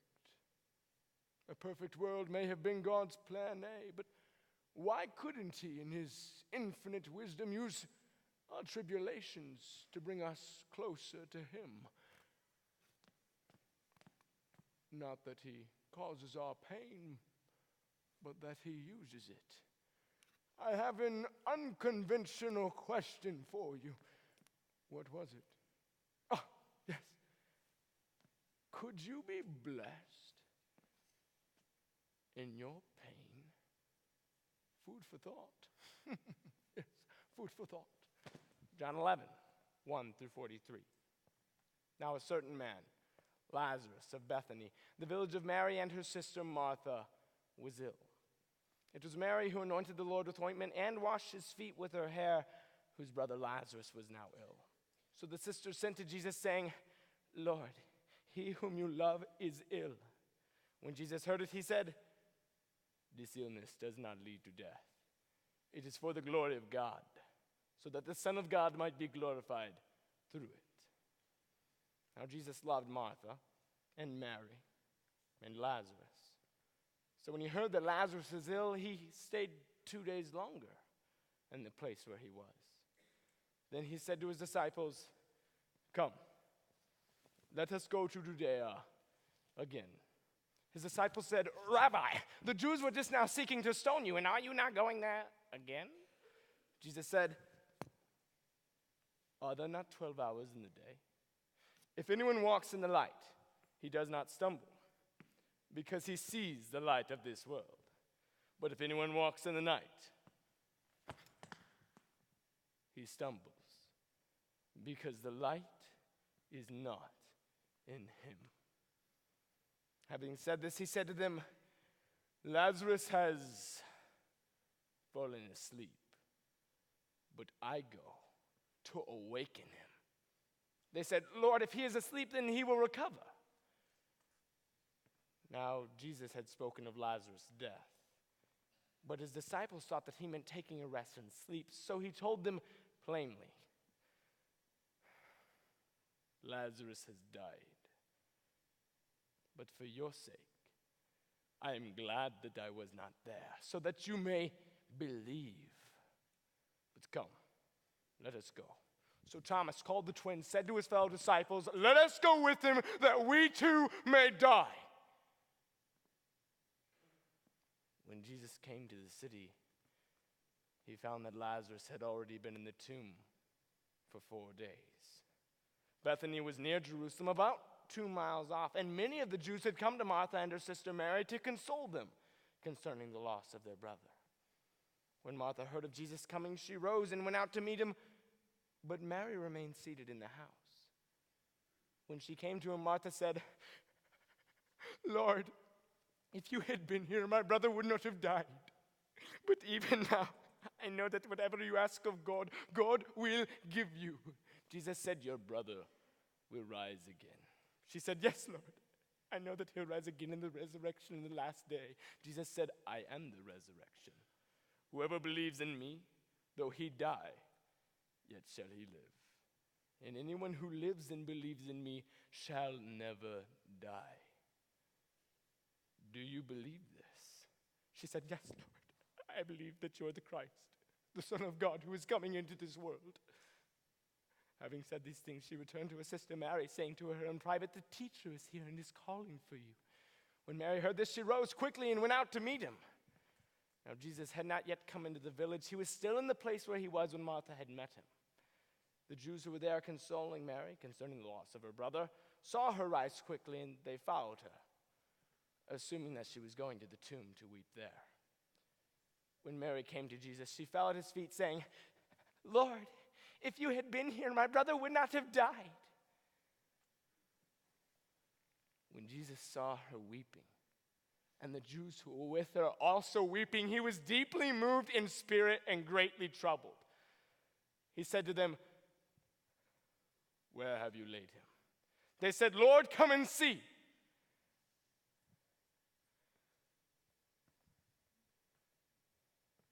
Jesus wept. So the Jews who were there said, see how he loved him. But some of them said, could not he who opened the eyes of a blind man also have kept this man from dying? Now when Jesus came to the tomb, it was a cave, and a stone lay against it. He said to them, take away the stone. Martha, the sister of the dead man, said, Lord, by this time there will be an odor, for he has been dead 4 days.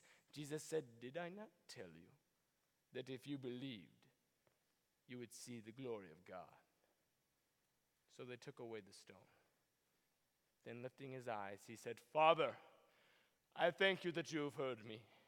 I knew that you always hear me, but I said this on account of those standing around, that they may believe you sent me.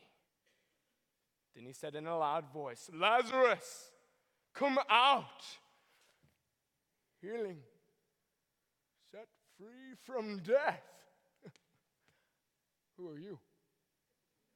Just kidding, I remember.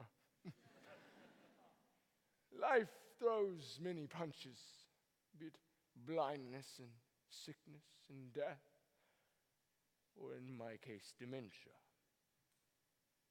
As someone who suffers, I tell you truly, I see God in my suffering. It is my constant companion, a quintessential reminder that I need God. I am not whole. Though from an outside perspective, our lives seem miserable, a blind man begging on a street corner or a man dying of sickness. They are ripe with a potential unavailable to others. Though we don't often see that some of the richest communion with God is found on the corner of pain and suffering. It's not until after we've had our eyes opened or we've stepped out of the tomb that we realize how deeply we have been blessed. So my question for you, are you blessed?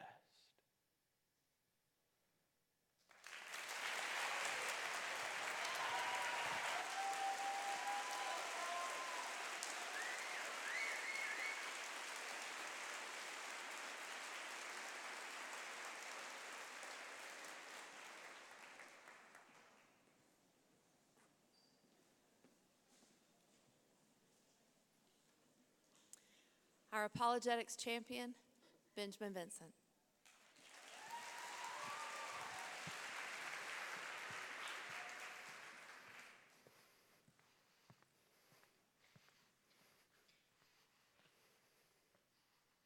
When I was but a wee lad, there was one symbol I feared above all others, and his name was Mr. Yuck.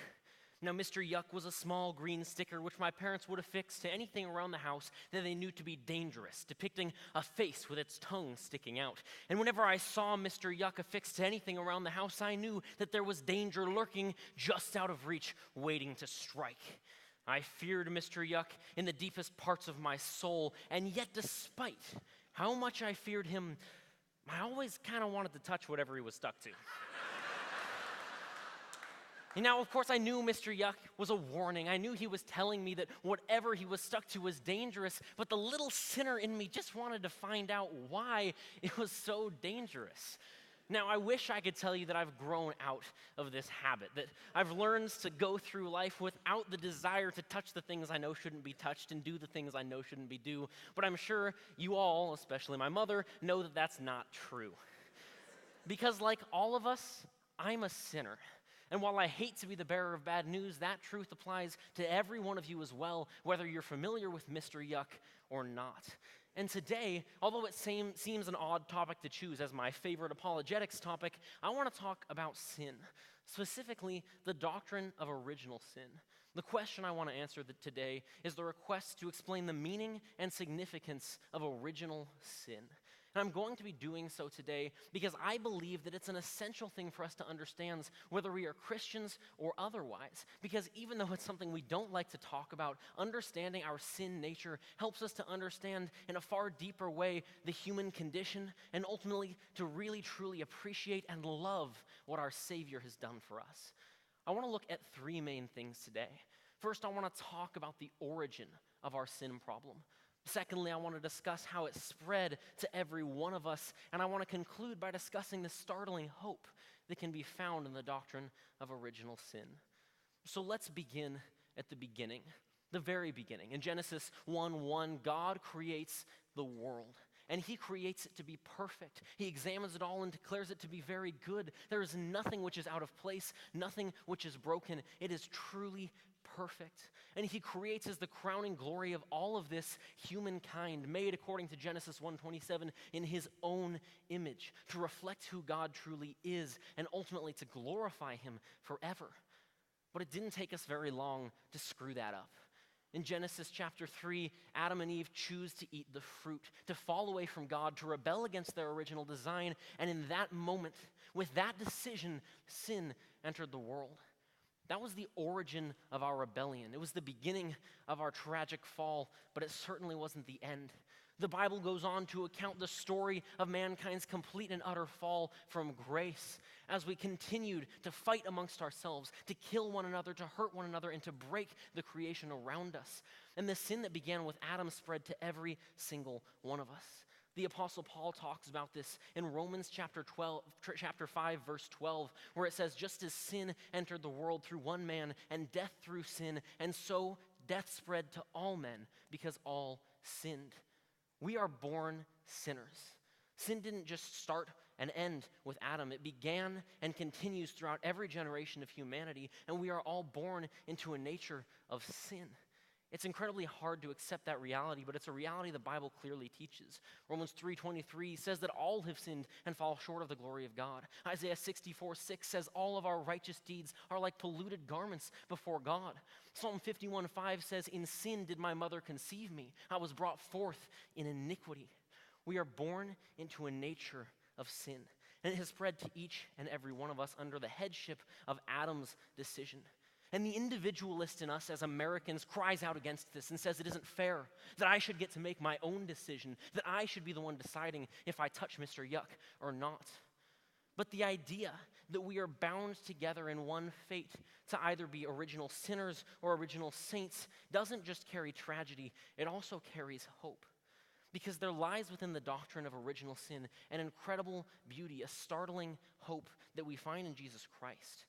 You see, God considers humanity to be one unique organic whole. Every single one of us is uniquely created in God's image, yet our stories all connect to one another to paint one grand story that ultimately belongs to God. And ultimately, we all get to choose to live under one federal head, either Adam or Jesus. You see, just as we all are in sin together, we can also all be in the righteousness of God together because of the actions of Jesus Christ. Later in chapter 5 of Romans in verse 18, Paul says that just as one man's sin led to condemnation for all men, so one man's act of righteousness leads to justification and life for all men. And that is the startling hope in original sin. It looks so ugly, but when we take a closer look, we find that there is hope. The great Christian writer G.K. Chesterton said, Christianity teaches an obviously unattractive doctrine like original sin, but when we wait for its results, we find that they are pathos and brotherhood and a thunder of laughter and pity, because only with original sin can we at once pity the beggar and distrust the king. Original sin is why we are all bound together, either in our sin or in our salvation, and Jesus Christ wants to make us new. 2 Corinthians 5:17 says, if anyone is in Christ, he is a new creation. The old is gone and the new has come. So all I ask of every one of you today is to choose to be under the headship of Christ and not of Adam, and to escape that curse of original sin. Thank you.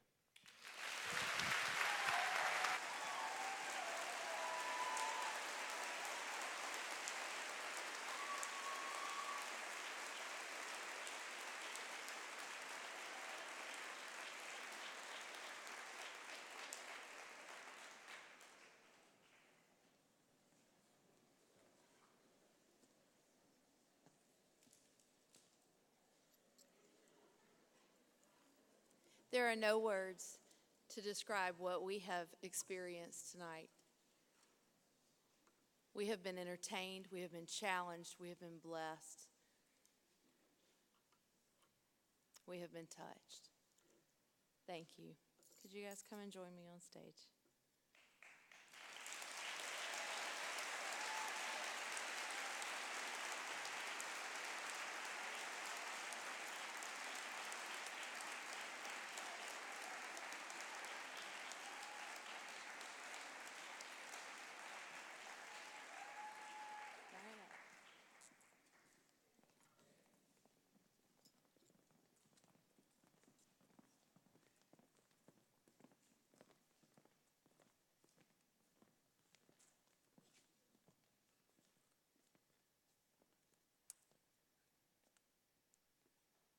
You are a phenomenal group. You are gifted beyond measure. You have blessed us.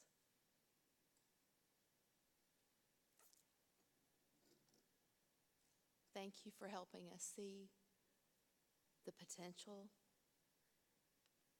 Thank you for touching our hearts. I am most overcome by the fact that you happen to be the 12 tonight. But on any other given night, it could have been almost any of you. There is so much God-given ability to communicate the love of Christ.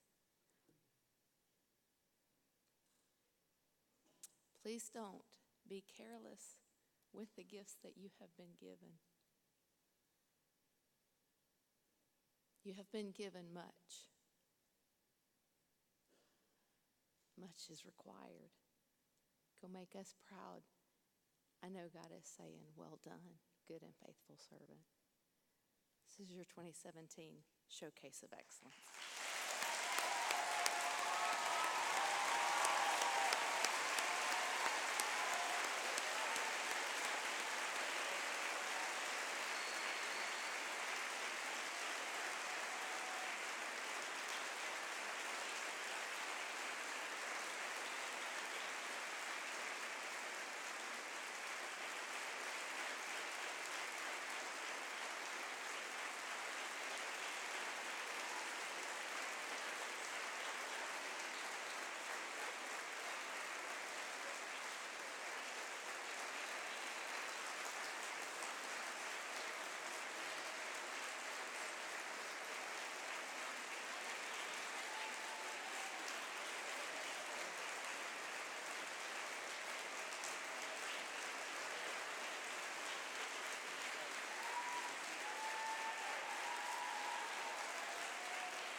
Good night, and God bless you on your way home.